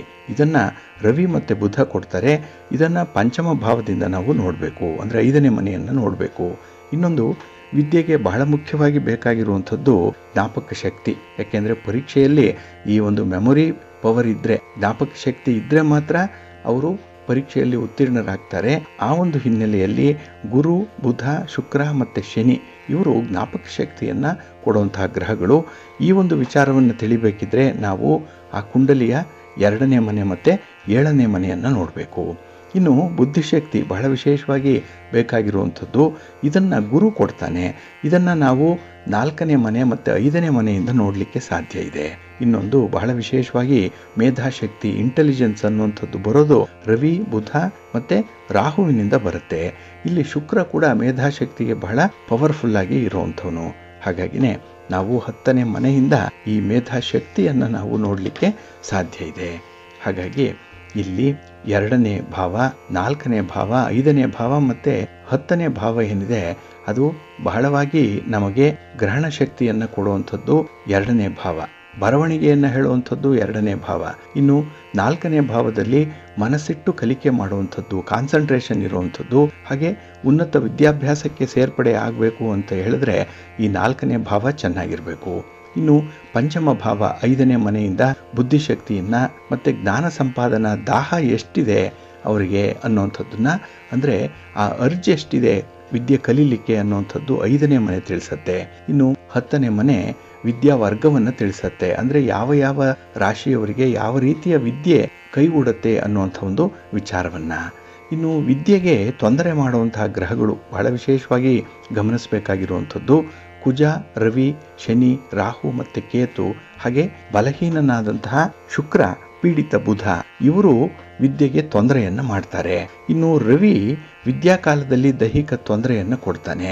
ನೋಡಿ, ಪರೀಕ್ಷಾ ಸಮಯಕ್ಕೆ ಸರಿಯಾಗಿ ಮಕ್ಕಳಿಗೆ ಅನಾರೋಗ್ಯ ಉಂಟಾಗುವಂಥದ್ದು, ಎಲ್ಲ ಒಂದು ಕಡೆ ಆಕ್ಸಿಡೆಂಟ್ ಆಗಿ ಪರೀಕ್ಷೆ ಬರೀಲಿಕ್ಕೆ ಸಾಧ್ಯ ಆಗದೇ ಇರುವಂತಹ ಸಂದರ್ಭ, ಇಲ್ಲಾಂದರೆ ಏನೋ ಜ್ವರವೋ ಶೀತವೋ ಮತ್ತೇನೋ ಅವರನ್ನು ಬಾಧಿಸುತ್ತೆ. ಒಟ್ಟಾರೆ ಆ ವಿದ್ಯೆ, ಆ ಒಂದು ಪರೀಕ್ಷಾ ಕಾಲದಲ್ಲಿ ರವಿ ದೈಹಿಕವಾಗಿ ತೊಂದರೆಯನ್ನು ಕೊಡುವಂಥವನು. ಇನ್ನು ಕುಜ ವಿಶೇಷವಾಗಿ ಒತ್ತಡ, ಅದು ಮರೆವನ್ನು ಕೊಡುವಂಥವನು. ಅಂದರೆ ಕಲಿತದ್ದು ಮರೆತು ಹೋಗುತ್ತೆ. ಪರೀಕ್ಷೆ ಬರೆಯುವಂತಹ ಸಂದರ್ಭದಲ್ಲಿ ಎಲ್ಲ ಓದಿದೆ, ಎಲ್ಲ ಗೊತ್ತಿದೆ, ಆದರೆ ಅದನ್ನು ಬರವಣಿಗೆ ರೂಪಕ್ಕೆ ಇಳಿಸುವಂತಹ ಸಂದರ್ಭದಲ್ಲಿ ಮರೆವು ಈ ಕುಜನಿಂದ ಬರುತ್ತೆ. ಇನ್ನು ಶನಿ ವಿದ್ಯೆ ಕಲಿಯುವಂಥ ಕಡೆಗೆ ಗಮನ ನೀಡದೇ ಇರುವಂಥದ್ದು, ನಿಧಾನಗತಿಯಲ್ಲಿ ಕಲಿಕೆ ಆಗುತ್ತೆ. ಕೆಲವರಿಗೆ ಸೋಮಾರಿತನ ಬರುವಂಥದ್ದು ಇದು ಶನಿ ಕೊಡ್ತಾನೆ. ಹಾಗಾಗಿನೇ ವಿದ್ಯೆ ಕೆಲವರಿಗೆ ಯಾಕೆ ಹತ್ತಲ್ಲ ಅಂದರೆ ಅಲ್ಲಿ ಶನಿಯ ಪ್ರಭಾವ ಜಾಸ್ತಿ ಇರುತ್ತೆ. ಇನ್ನು ಶುಕ್ರ ಮತ್ತು ಪೀಡಿತ ಬುಧ ಇದ್ದಾಗ ಬುದ್ಧಿಮಾಂದ್ಯತೆ ಉಂಟಾಗುವಂಥದ್ದು, ಜೊತೆಗೆ ಅಲ್ಪಗ್ರಹಣ ಶಕ್ತಿ. ನೀವು ಎಷ್ಟೇ ಹೇಳಿದ್ರೂ ಕೂಡ ಅವರಿಗೆ ಆ ಗ್ರಹಿಕೆ ಏನಿದೆ, ಆ ರಿಸೆಪ್ಟಿವ್ನೆಸ್ ಅನ್ನುವಂಥದ್ದು ಬರಲ್ಲ, ಕಲಿಬೇಕು ಅನ್ನುವಂಥ ಆಸಕ್ತಿ ಇರಲ್ಲ. ಹಾಗೆ ಇಲ್ಲಿ ರಾಹು ಮತ್ತು ಕೇತುಗಳು ವಿಷಯದಲ್ಲಿ ಅಲ್ಪಜ್ಞಾನವನ್ನು ಕೊಡುವಂಥವ್ರು. ಅವರು ಆಳವಾಗಿ ವಿಷಯ ಜ್ಞಾನವನ್ನು ಪಡ್ಕೊಳ್ಳೋಕ್ಕೆ ಇಷ್ಟಪಡಲ್ಲ, ಮೇಲ್ಮೇಲಕ್ಕೆ ಮಾತ್ರ ಓದಿಕೊಂಡು ಹೋಗ್ತಾರೆ. ಹಾಗೆ ಎಷ್ಟು ಬೇಕೋ ಅಷ್ಟೇ ಅಂಕಗಳನ್ನು ಪಡ್ಕೊಳ್ಳುವಂಥವ್ರು. ಪಾಸಿಗೆ 35 ಬೇಕು ಅಂದರೆ ಅಷ್ಟೇ ಸಾಕು. ಆ ರಾಹು ಕೇತುಗಳು ಅಲ್ಲಿ ಪ್ರಬಲವಾಗಿ ಆ ಒಂದು ಕುಂಡಲಿಯಲ್ಲಿ ಕೂತಿರೋದ್ರಿಂದ ಅವರಿಗೆ ಈ ವಿಚಾರಗಳಲ್ಲಿ ಅಷ್ಟೊಂದು ಆಸಕ್ತಿ ಇರಲ್ಲ. ಇನ್ನು ಲಗ್ನ ಭಾವ ದೋಷಯುಕ್ತವಾದರೆ ಆರೋಗ್ಯ ಸಮಸ್ಯೆ ಉಂಟಾಗುವಂಥದ್ದಿದೆ. ಧನಭಾವ ದೋಷಯುಕ್ತವಾದರೆ ಬರೆಯೋಕೆ ಆಗಲ್ಲ, ಬರವಣಿಗೆ ಇರಲ್ಲ, ಅಂದರೆ ಬರವಣಿಗೆ ಅಂದವಾಗಿರಲ್ಲ ಅಥವಾ ಬರವಣಿಗೆ ವೇಗವಾಗಿ ಇರಲ್ಲ. ಏನು ಬರಿಬೇಕು ಅದನ್ನು ಬರೀಲಿಕ್ಕೆ ಮನಸ್ಸಾಗಲ್ಲ. ಅಂಥ ಸಂದರ್ಭಗಳು ಇಲ್ಲಿ ಧನಭಾವ ಅಂದರೆ 2ನೇ ಮನೆ ದೋಷಯುಕ್ತವಾದರೆ ಮಕ್ಕಳಿಗೆ ಈ ರೀತಿಯ ಸಮಸ್ಯೆಗಳು ಉಂಟಾಗುತ್ತೆ. ಇನ್ನು 3ನೇ ಭಾವ ಏನಾದರೂ, ಅಂದರೆ 3ನೇ ಮನೆ ಏನಾದರೂ ತೊಂದರೆಗೆ ಒಳಗಾಗಿದ್ದರೆ ಅಲ್ಲಿ ಮಾನಸಿಕ ಸ್ಥಿತಿಯಲ್ಲಿ ಏರುಪೇರುಗಳಿರುತ್ತೆ. ಡಿಸ್ಟರ್ಬ್ಡ್ ಲೈಫ್ ಅಂತ ಹೇಳ್ತಾರಲ್ಲ, ಹಾಗಾಗಿ ಕುಟುಂಬದಲ್ಲಿ ತಂದೆನೋ ತಾಯಿನೋ ಅಥವಾ ಯಾರೋ ತೀರಾ ಹತ್ತಿರದವರು ಹೋದಾಗ ಅವರ ಮನಸ್ಸಿನಲ್ಲಿ ಒಂದು ರೀತಿಯಲ್ಲಿ ಆತಂಕ ಇರುತ್ತೆ, ದುಗುಡ ಇರುತ್ತೆ, ಇನ್ಸೆಕ್ಯೂರಿಟಿ ಫೀಲಿಂಗ್ ಇರುತ್ತೆ. ಅದಕ್ಕಾಗಿಯೇ ಅವರು ಓದಿನ ಕಡೆ ಆಸಕ್ತಿಯನ್ನು ತೋರಿಸಲ್ಲ. ಇನ್ನು ಮಾನಸಿಕ ಸ್ಥಿತಿ ಅವರಿಗೆ ಸಮತೋಲನದಲ್ಲಿ ಇರಲ್ಲ. ಹಾಗಾಗಿನೇ ಇಲ್ಲಿ ಮಕ್ಕಳನ್ನು ಗಮನಿಸಿದ್ರೆ ನಾವು ನೋಡ್ಬೋದು, ಪದೇ ಪದೇ ಉಗುರು ಕಚ್ಚುತ್ತಾ ಇರ್ತಾರೆ ಅಥವಾ ಎಲ್ಲೋ ಒಂದು ಕಡೆ ಮರೋಸಿವಾಗಿ ಇರುವಂಥದ್ದು, ಓದಿನಲ್ಲಿ ಆಸಕ್ತಿಯನ್ನು ತೋರಿಸಲ್ಲ, ಯಾವುದೇ ಚಟುವಟಿಕೆಗಳಲ್ಲೂ ಕೂಡ ಅವರಿಗೆ ಆಸಕ್ತಿ ಇರಲ್ಲ. ಅಂಥ ವಿದ್ಯಾರ್ಥಿಗಳು ಕೂಡ ಇರ್ತಾರೆ. ಅವರಿಗೆ ಈ 3ನೇ ಮನೆ ಬಹಳ ಪೀಡಿತವಾಗಿರುತ್ತೆ. ಇನ್ನು ಚತುರ್ಥ ಭಾವ ನಮ್ಮ ಒಂದು ಫಲಿತಾಂಶವನ್ನು ಹೇಳುವಂಥದ್ದು. 4ನೇ ಮನೆ ವಿಶೇಷವಾಗಿ ಪರ್ಸೆಂಟೇಜನ್ನು ಹೇಳುತ್ತೆ. ಆ ಒಂದು ಹಿನ್ನೆಲೆಯಲ್ಲೇ ನಮ್ಮ ಒಂದು 5ನೇ ಮನೆ ಏನಿದೆ ಅದು ಸುತ್ತಮುತ್ತಲಿನವರಿಂದ ತೊಂದರೆಯನ್ನು ಹೇಳುವಂಥದ್ದು. ಹಾಗಾಗಿ ನಮಗೆ ವಿದ್ಯೆ ಬರಲಿಲ್ಲ ಅಥವಾ ಪರೀಕ್ಷೆಯಲ್ಲಿ ಸರಿಯಾಗಿ ಸಾಧನೆ ಮಾಡಲಿಕ್ಕೆ ಸಾಧ್ಯ ಆಗಲಿಲ್ಲ ಅಂದರೆ ಅದು ಬೇರೆಯವರಿಂದ ಬಾಹ್ಯವಾಗಿ ಆಗುವಂಥ ತೊಂದರೆಗಳನ್ನು ಹೇಳುತ್ತೆ. ಇನ್ನು ನಾವು ಬಲಾಢ್ಯ ಗ್ರಹಗಳಿದ್ದಾರಲ್ಲ, ಅಲ್ಲೂ ಕೂಡ ನಮ್ಮ ವಿದ್ಯೆ ನಿರ್ಣಾಯಕವಾಗಿ ಇರುವಂಥ ಸಂದರ್ಭಗಳು ಕೂಡ ಇರುತ್ತೆ. ಹಾಗಾಗಿ ಒಂದು ಜಾತಕದಲ್ಲಿ ವಿದ್ಯೆ ಆ ಒಂದು ಮಗುವಿಗೆ ಬರುತ್ತಾ ಇಲ್ವಾ, ಎಷ್ಟರ ಪ್ರಮಾಣದಲ್ಲಿ ಬರುತ್ತೆ, ಉನ್ನತ ಶಿಕ್ಷಣವನ್ನು ಪಡ್ಕೊಳ್ಳಿಕ್ಕೆ ಅವರಿಗೆ ಸಾಧ್ಯ ಇದೆಯಾ ಇಲ್ವಾ ಅನ್ನುವಂಥ ಎಲ್ಲ ವಿಚಾರಗಳನ್ನು ತಿಳಿಲಿಕ್ಕೆ ಇಲ್ಲಿ ಸಾಧ್ಯವಾಗುತ್ತೆ. ಹಾಗಾಗಿ ಬಹಳ ವಿಶೇಷವಾಗಿ ಯಾವ ಯಾವ ಲಗ್ನಕ್ಕೆ ಯಾರು ವಿದ್ಯಾಕಾರಕರು ಅನ್ನುವಂಥ ವಿಚಾರಗಳನ್ನು ತಿಳ್ಕೊಳ್ಬೇಕು. ಮೊದಲನೇದಾಗಿ ಮೇಷ ಲಗ್ನಕ್ಕೆ ಶುಕ್ರ ಮತ್ತು ರವಿ ಇವರು ವಿದ್ಯಾಕಾರಕರು. ಇವರಿಂದ ಮಾತ್ರ ವಿದ್ಯೆ ಬರಲಿಕ್ಕೆ ಸಾಧ್ಯ ಇದೆ. ಹಾಗಾಗಿ ಕುಂಡಲಿಯಲ್ಲಿ ಈ ಶುಕ್ರ ಮತ್ತು ರವಿ ಎಲ್ಲಿದ್ದಾರೆ, ಇವರಿಗೆ ಯಾವ ಪಾಪಗ್ರಹಗಳ ದೃಷ್ಟಿ ಇದೆ ಅನ್ನುವಂಥ ವಿಚಾರದಿಂದ ಮೇಷ ಲಗ್ನದವರಿಗೆ ಫಲಾಫಲಗಳನ್ನು ಹೇಳಲಿಕ್ಕೆ ಸಾಧ್ಯವಿದೆ. ಇನ್ನು ಈ ವೃಷಭ ಲಗ್ನದವರಿಗೆ ಬುಧ ವಿದ್ಯಾಕಾರಕನಾಗ್ತಾನೆ. ಇನ್ನು ಮಿಥುನ ಲಗ್ನದವರಿಗೆ ಚಂದ್ರ ಮತ್ತು ಶುಕ್ರ ವಿದ್ಯಾಕಾರಕರು. ಇನ್ನು ಕರ್ಕಾಟಕ ಲಗ್ನದವರಿಗೆ ರವಿ ಮತ್ತು ಕುಜ ವಿದ್ಯಾಕಾರಕರು. ಹಾಗೆ ಸಿಂಹ ಲಗ್ನದವರಿಗೆ ಬುಧ ಮತ್ತು ಗುರು ವಿದ್ಯಾಕಾರಕರಾಗಿರ್ತಾರೆ. ಇನ್ನು ಕನ್ಯಾ ಲಗ್ನದವರಿಗೆ ಶುಕ್ರ ಮತ್ತು ಶನಿ ವಿದ್ಯಾಕಾರಕರು. ತುಲಾ ಲಗ್ನದವರಿಗೆ ಕುಜ ಮತ್ತು ಶನಿ ವಿದ್ಯಾಕಾರಕರಾಗಿರ್ತಾರೆ. ಹಾಗೆ ವೃಶ್ಚಿಕ ಲಗ್ನದವರಿಗೆ ಗುರು ವಿದ್ಯಾಕಾರಕ. ಇನ್ನು ಧನುರ್ ಲಗ್ನದವರಿಗೆ ಶನಿ ಮತ್ತು ಕುಜ ವಿದ್ಯಾಕಾರಕರು. ಮಕರ ಲಗ್ನದವರಿಗೆ ಶನಿ ಮತ್ತು ಶುಕ್ರ ವಿದ್ಯಾಕಾರಕರಾಗಿರ್ತಾರೆ. ಹಾಗೆ ಕುಂಭ ಲಗ್ನದವರಿಗೆ ಗುರು ಮತ್ತು ಬುಧ ವಿದ್ಯಾಕಾರಕರು. ಇನ್ನು ಮೀನ ಲಗ್ನದವರಿಗೆ ಕುಜ ಮತ್ತು ಚಂದ್ರ ವಿದ್ಯಾಕಾರಕರಾಗಿರ್ತಾರೆ. ಹಾಗಾಗಿ ಇಲ್ಲಿ ಆಯಾ ಲಗ್ನದವರು ಸಂಬಂಧಪಟ್ಟಂತಹ ವಿದ್ಯಾಕಾರಕರನ್ನ ಬಲಪಡಿಸ್ಕೊಳ್ಬೇಕು, ಅವರನ್ನ ಸ್ಟ್ರಾಂಗ್ ಮಾಡ್ಕೊಳ್ಬೇಕು. ಅದಕ್ಕಾಗಿ ಕೆಲವೊಂದು ಪರಿಹಾರ ಕ್ರಮಗಳನ್ನು ಕೂಡ ಅನುಸರಣೆ ಮಾಡಬೇಕಾಗತ್ತೆ. ಇಲ್ಲಿ ವಿಶೇಷವಾಗಿ ನಾವು ವಿದ್ಯಾಭ್ಯಾಸವನ್ನ ಅಥವಾ ಒಂದು ಮಗುವಿನ ಶಿಕ್ಷಣವನ್ನ ಗಮನಿಸಬೇಕಾದ್ರೆ 2ನೇ ಮನೆ ಸಾಮಾನ್ಯ ವಿದ್ಯೆಯನ್ನು ಹೇಳುವಂಥದ್ದು, 5ನೇ ಮನೆ ಉನ್ನತ ವಿದ್ಯಾಭ್ಯಾಸವನ್ನ ಸೂಚಿಸುವಂಥದ್ದು. ಈ ಒಂದು ಹಿನ್ನೆಲೆಯಲ್ಲಿ ನಾವು ವಿದ್ಯಾಭ್ಯಾಸದ ಮಟ್ಟವನ್ನು ನೋಡಲಿಕ್ಕೆ ಸಾಧ್ಯ ಇದೆ. ಇನ್ನು ದ್ವಿತೀಯ ಪಂಚಮಾಧಿಪತಿ ದುಸ್ಥಾನದಲ್ಲಾಗಲಿ, ವಕ್ರರಾಗಲಿ, ಅಸ್ತರಾಗಲಿ ಅಥವಾ ನೀಚ ಸ್ಥಾನದಲ್ಲಾಗಲಿ, ಪಾಪಕರ್ತರಿಯಲ್ಲಾಗಲಿ, ಪಾಪಗ್ರಹಗಳ ದೃಷ್ಟಿಯಲ್ಲಾಗಲಿ, ಯುತಿಯಲ್ಲಾಗಲಿ ಇದ್ದರೆ ವಿದ್ಯಾದೋಷ ಉಂಟಾಗುತ್ತೆ. ಹಾಗಾಗಿ ಇಲ್ಲಿ 2ನೇ ಮನೆ, 5ನೇ ಮನೆ, ಈ ಒಂದು ಮನೆಯ ಅಧಿಪತಿಗಳು ಯಾವ ರೀತಿಯಲ್ಲಿ ಯಾವ ಸ್ಥಿತಿಯಲ್ಲಿದ್ದಾರೆ ಅನ್ನುವಂಥದ್ರ ಮೇಲೆ ಇದು ನಿರ್ಧಾರಿತವಾಗುತ್ತೆ. ಇನ್ನು ವಿದ್ಯಾಕಾರಕನಾದಂಥ ಬುಧ ಮತ್ತು ಗುರುಗಳು ಜಾತಕದಲ್ಲಿ ದುಸ್ಥಾನ ಸ್ಥಿತಿಯಲ್ಲಿದ್ದರೆ, ಬಲಹೀನರಾಗಿದ್ದರೆ, ಪಾಪಗ್ರಹಗಳಿಂದ ಪೀಡಿತರಾಗಿದ್ದರೆ ವಿದ್ಯಾದೋಷಗಳು ಬರುತ್ತೆ. ಇಲ್ಲಿ ಬುಧ ಗ್ರಹಣ ಶಕ್ತಿಯನ್ನ, ಗುರು ವಿದ್ಯೆಯಲ್ಲಿ ಶ್ರದ್ಧೆಯನ್ನುಂಟು ಮಾಡುವಂತಹ ಗ್ರಹಗಳಾಗಿರೋದ್ರಿಂದ ಈ ಬುಧ ಮತ್ತೆ ಗುರು ಬಹಳ ವಿಶೇಷವಾಗಿ ನಾವು ಪರಿಗಣನೆ ಮಾಡಬೇಕಾಗಿರುವಂತಹ ಗ್ರಹಗಳು. ಹಾಗೆ ವಿದ್ಯಾಸ್ಥಾನದಲ್ಲಿ ರಾಹು ಕೇತುಗಳು ಸ್ಥಿತರಾಗಿ ಪಾಪಗ್ರಹಗಳ ಸಂಬಂಧವಿದ್ದಾಗ ವಿದ್ಯೆಗೆ ತೊಂದರೆಗಳು ಉಂಟಾಗ್ತಾ ಇರುತ್ತೆ. ಹಾಗಾಗಿ ನಾವು ಮಕ್ಕಳನ್ನ ಓದಲಿಲ್ಲ, ಅವರಿಗೆ ಜ್ಞಾಪಕ ಶಕ್ತಿ ಇಲ್ಲ, ಪರೀಕ್ಷೆಯಲ್ಲಿ ಉತ್ತಮವಾದ ಅಂಕಗಳನ್ನು ಪಡ್ಕೊಳ್ಳಿಲ್ಲ ಅಂತ ಹೇಳಿ ನಾವು ದೂಷಣೆ ಮಾಡುವಂಥದ್ದಲ್ಲ. ಬದಲಾಗಿ ಅವರ ಜಾತಕದಲ್ಲಿ ಈ ಒಂದು ಮನೆಗಳಲ್ಲಿ ಯಾವ ಯಾವ ಗ್ರಹಗಳಿದೆ, ಯಾವ ಗ್ರಹಗಳಿಗೆ ಯಾವ ಗ್ರಹದ ದೃಷ್ಟಿ ಇದೆ, ಪಾಪ ಪೀಡಿತರಾಗಿದ್ದಾರ, ಹಸ್ತರಾಗಿದ್ದಾರ ಗ್ರಹಗಳು, ಇದನ್ನೆಲ್ಲ ಕೂಲಂಕುಷವಾಗಿ ನಾವು ಪರಿಶೀಲನೆ ಮಾಡಿ ನಂತರದಲ್ಲಿ ಆ ವಿದ್ಯಾಭ್ಯಾಸದ ಮಟ್ಟವನ್ನು ನಿಷ್ಕರ್ಷೆ ಮಾಡಬೇಕಾಗತ್ತೆ. ಹಾಗಾಗಿ ಪೋಷಕರಲ್ಲಿ ಒಂದು ಮನವಿ ಅಂದರೆ, ಮಕ್ಕಳನ್ನು ದೂಷಿಸಬೇಡಿ, ಅವರನ್ನು ಬೈಬೇಡಿ, ಅವರನ್ನು ಹೊಡೆಯಬೇಡಿ, ಅವರಿಗೆ ಯಾವುದೇ ರೀತಿಯ ಕಿರುಕುಳವನ್ನು ಕೊಡಬೇಡಿ. ಯಾಕೆಂದರೆ ಈ ಒಂದು ಪರೀಕ್ಷೆಯಲ್ಲಿ ಅವರ ಸಾಧನೆ ಸರಿ ಇಲ್ಲ ಅಂತ ಹೇಳಿ ಅವರನ್ನು ಮೂಲೆ ಗುಂಪು ಮಾಡಬೇಡಿ. ಅದು ಅವರ ತಪ್ಪಲ್ಲ, ಅವರ ಜನನ ಕಾಲದಲ್ಲಿ ಇದ್ದಂತಹ ಈ ಗ್ರಹ ಸ್ಥಿತಿಗತಿಗಳೇನಿದೆ ಅದು ಪ್ರಮುಖವಾಗಿ ಕಾರಣವಾಗುತ್ತೆ.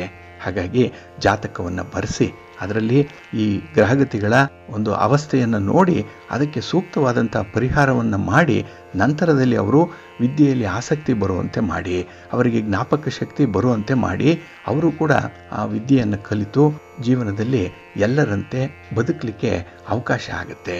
ಉದ್ಯೋಗ ಮಾಡ್ತಾರೆ, ಹಾಗೆ ತಮ್ಮ ಕಾಲ ಮೇಲೆ ತಾವು ನಿಂತು ಜೀವನ ನಿರ್ವಹಣೆಯನ್ನು ಮಾಡಿಕೊಳ್ಳಿಕ್ಕೆ ಸಾಧ್ಯವಾಗುತ್ತೆ. ಹಾಗಾಗಿ ಒಂದು ಅಕ್ಷರಾಭ್ಯಾಸದಿಂದ ಹಿಡಿದು ಸಾಮಾನ್ಯವಾದಂಥ ವಿದ್ಯೆಯನ್ನು ಕಲಿತು ನಂತರ ಉನ್ನತ ವಿದ್ಯೆ ಅಥವಾ ಕೆಲವೊಂದು ಪ್ರೊಫೆಷನಲ್ ಕೋರ್ಸ್ಗಳನ್ನು ಮಾಡಿ ಅವರು ಸಂಪಾದನೆ ಮಾಡಿಕೊಳ್ಳುವಂಥ ಹಂತಕ್ಕೆ ಹೋಗುವಂಥ ಸಾಧ್ಯತೆಗಳಿರುತ್ತೆ. ಹಾಗಾಗಿ ಜ್ಯೋತಿಷ್ಯ ಶಾಸ್ತ್ರ ಈ ಒಂದು ಹಿನ್ನೆಲೆಯಲ್ಲಿ ಸಾಕಷ್ಟು ಬೆಳಕನ್ನು ಚೆಲ್ತಾ ಇದೆ. ಇದನ್ನ ನಮ್ಮ ಪೋಷಕರು ಅರ್ಥ ಮಾಡ್ಕೊಳ್ಳಿ, ಸೂಕ್ತವಾದ ಪರಿಹಾರ ಮಾಡ್ಕೊಳ್ಳಿ, ಒಳ್ಳೆಯದಾಗತ್ತೆ. ಪ್ರೀತಿಯ ಬಂಧುಗಳೇ, ಇನ್ನು ಮುಂದೆ ದ್ವಾದಶ ರಾಶಿಯವರ ಗೋಚಾರ ಫಲಾಫಲಗಳು ಹೇಗಿವೆ ನೋಡೋಣ ಬನ್ನಿ. ಮೊದಲಿಗೆ ಮೇಷರಾಶಿ. ಮೇಷರಾಶಿಯವರಿಗೆ ಈ ದಿನ ತೃತೀಯದಲ್ಲಿ ಚಂದ್ರ ಇರೋದ್ರಿಂದ ಶುಭ ಫಲಗಳ ಯೋಗ ಇದೆ. ಹಿಡಿದ ಕೆಲಸ ಕಾರ್ಯಗಳಲ್ಲಿ ಏನೋ ಒಂದು ಸಮಾಧಾನ ಇದೆ, ಒಳ್ಳೆಯ ಫಲಿತಾಂಶಗಳು ಬರುವಂಥ ಸಾಧ್ಯತೆಗಳಿದೆ. ಹಾಗೆ ಈ ದಿನ ಒಳ್ಳೊಳ್ಳೆಯ ಅವಕಾಶಗಳು ನಿಮಗಾಗಿ ಇರುವಂಥದ್ದು ಕೂಡ ಇದೆ. ಅವಕಾಶಗಳನ್ನು ಸರಿಯಾಗಿ ಬಳಸ್ಕೊಂಡ್ರೆ ಈ ದಿನ ಯಾವುದಾದ್ರೂ ಒಂದು ವಿಚಾರದಲ್ಲಿ ಸಾಧನೆಯನ್ನು ಮಾಡ್ತೀರಿ. ಇದು ನಿಮಗೆ ಪ್ರಮುಖವಾದಂಥ ಒಂದು ಸ್ಥಾನಮಾನವನ್ನು ಎತ್ತರಕ್ಕೆ ಏರಿಸುವಂಥದ್ದು ಕೂಡ ಇರುತ್ತೆ. ಹಾಗೆ ಈ ದಿನ ಮನೆಯಲ್ಲಿ ಕುಟುಂಬದಲ್ಲಿ ನಿಮ್ಮ ಮಾತಿಗೆ ನಿಮ್ಮ ಅಭಿಪ್ರಾಯಕ್ಕೆ ಮನ್ನಣೆ ಇದೆ. ಹಾಗಾಗಿನೇ ಫೇಸ್ ವ್ಯಾಲ್ಯೂ ಚೆನ್ನಾಗಿರೋದ್ರಿಂದ ಈ ದಿನ ಪ್ರಮುಖ ನಿರ್ಧಾರಗಳನ್ನು ತೆಗೆದುಕೊಂಡ್ರೂ ಕೂಡ ಅದು ಊರ್ಜಿತ ಆಗುತ್ತೆ. ಅದನ್ನು ವಿರೋಧಿಸುವಂಥವರು ಯಾರೂ ಕೂಡ ಇರಲ್ಲ. ಹಾಗಾಗಿ ಈ ದಿನ ನಿಮಗೆ ಸಂತೋಷದ ದಿನ ಆಗುತ್ತೆ. ಇನ್ನು ನಿಮ್ಮ ಮಾತಿನ ಶೈಲಿಯಿಂದ ಕೆಲವರನ್ನು ತುಂಬ ಆಕರ್ಷಣೆ ಮಾಡುವಂಥ ಸಾಧ್ಯತೆ ಇದೆ. ಅದರಲ್ಲೂ ವ್ಯಾಪಾರಸ್ಥರಿಗೆ ಈ ದಿನ ಮಾತೇ ಬಂಡವಾಳ. ಅದರಿಂದಲೇ ಈ ದಿನ ಹೆಚ್ಚು ಲಾಭವನ್ನು ಪಡ್ಕೊಳ್ಳಿಕ್ಕೂ ಕೂಡ ಅವಕಾಶಗಳಿದೆ. ಇನ್ನು ಸಮಾಜದಲ್ಲಿರುವಂಥ ಹಿರಿಯರಿಂದ ನಿಮ್ಮ ಒಂದು ಕಾರ್ಯಕ್ಕಾಗಲಿ ಅಥವಾ ನಿಮ್ಮ ಮಾತಿನ ವೈಖರಿಗಾಗಲಿ ಒಂದು ರೀತಿಯಲ್ಲಿ ಪ್ರಶಂಸೆಯನ್ನು ಪಡ್ಕೊಳ್ಳುವಂಥ ಸಾಧ್ಯತೆ ಇದೆ. ಅವರು ಕೂಡ ನಿಮ್ಮನ್ನು ಹೊಗಳುವಂಥದ್ದು ಇದೆ. ಇನ್ನು ವ್ಯವಹಾರಗಳು ಬಹಳ ಸುಗಮವಾಗಿ ಸಾಗುವಂಥದ್ದಿದೆ.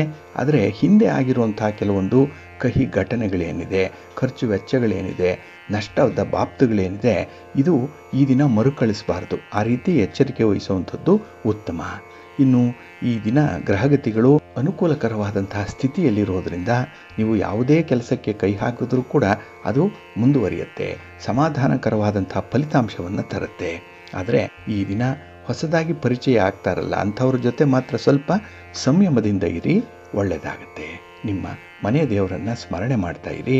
ಹಾಗೆ ಭಕ್ತಿಯಿಂದ ಈ ದಿನ ಸುಬ್ರಹ್ಮಣ್ಯ ಸ್ತೋತ್ರವನ್ನು ಹೇಳ್ಕೊಳ್ಳಿ, ಶಿವನ ಪರಿವಾರ ದೇವತೆಗಳನ್ನು ಪ್ರಾರ್ಥನೆ ಮಾಡ್ಕೊಳ್ಳಿ, ಒಳ್ಳೆಯದಾಗುತ್ತೆ.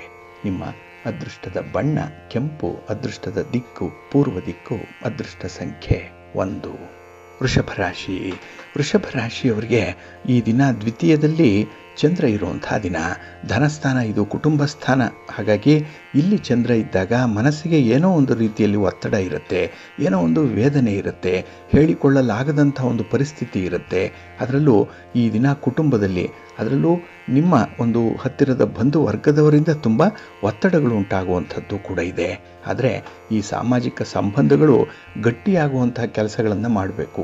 ಈ ಒಂದು ರಿಲೇಷನ್ಶಿಪ್ಪನ್ನ ಸ್ಟ್ರೆಂಥನ್ ಮಾಡಿಕೊಳ್ಳುವಂಥ ಒಂದು ಕೆಲಸ ಈ ದಿನ ಆಗಬೇಕಾಗತ್ತೆ. ಇಲ್ಲ ಅಂತ ಹೇಳಿದ್ರೆ ಆ ಕಂದಕ ಸ್ವಲ್ಪ ಜಾಸ್ತಿ ಆಗುತ್ತೆ. ನಂತರದಲ್ಲಿ ಅದನ್ನು ದುರಸ್ತಿ ಮಾಡುವಂಥದ್ದು ಕಷ್ಟ ಆಗುತ್ತೆ. ಇನ್ನು ಈ ದಿನ ನೀವು ಬೇರೆಯವರಿಗಾಗಿಯೇ ಶ್ರಮ ಪಡುವಂಥದ್ದು, ನಿಮಗಾಗಿ ನೀವು ಏನೂ ಮಾಡಿಕೊಳ್ಳಲ್ಲ. ಆದರೆ ಬೇರೆಯವರನ್ನು ಓಲೈಸಲಿಕ್ಕಾಗಿ, ಅವರ ಒಂದು ವಿಶ್ವಾಸವನ್ನು ಗಳಿಸ್ಕೊಳ್ಳಿಕ್ಕಾಗಿ ಈ ದಿನ ಹೆಚ್ಚಿನ ಶ್ರಮ ಇದೆ, ಹೆಚ್ಚಿನ ಖರ್ಚು ಕೂಡ ಇದೆ. ಹಾಗೆ ಈ ದಿನ ಎಲ್ಲ ಕೆಲಸ ಕಾರ್ಯಗಳಲ್ಲೂ ಕೂಡ ಸ್ವಲ್ಪ ಕಷ್ಟ ಪಡಲೇಬೇಕು. ಯಾವುದೂ ಕೂಡ ನಿಮಗೆ ಸುಲಭವಾಗಿ ಸಿಕ್ಕಲ್ಲ. ಇನ್ನು ಕುಟುಂಬದಲ್ಲಿ ವಾತಾವರಣ ಸ್ವಲ್ಪ ಗೊಂದಲಕಾರಿಯಾಗಿರೋದ್ರಿಂದ ನಿಮ್ಮ ವೈಯಕ್ತಿಕ ಕೆಲಸ ಕಾರ್ಯಗಳನ್ನು ಮಾಡಿಕೊಳ್ಳಿಕ್ಕೂ ಕೂಡ ನೀವು ಹಿಂದೆ ಮುಂದೆ ನೋಡುವಂಥ ಸಂದರ್ಭ ಇದೆ. ಹಾಗಾಗಿನೇ ಈ ದಿನ ಕೆಲಸದಲ್ಲಿ ನಿಮಗೆ ಕಾನ್ಫಿಡೆನ್ಸ್ ಇಲ್ಲ, ಬರುವಂಥ ಫಲಿತಾಂಶವನ್ನು ಅನುಭವಿಸುವಂಥ ಯೋಗ ಕೂಡ ಇಲ್ಲ.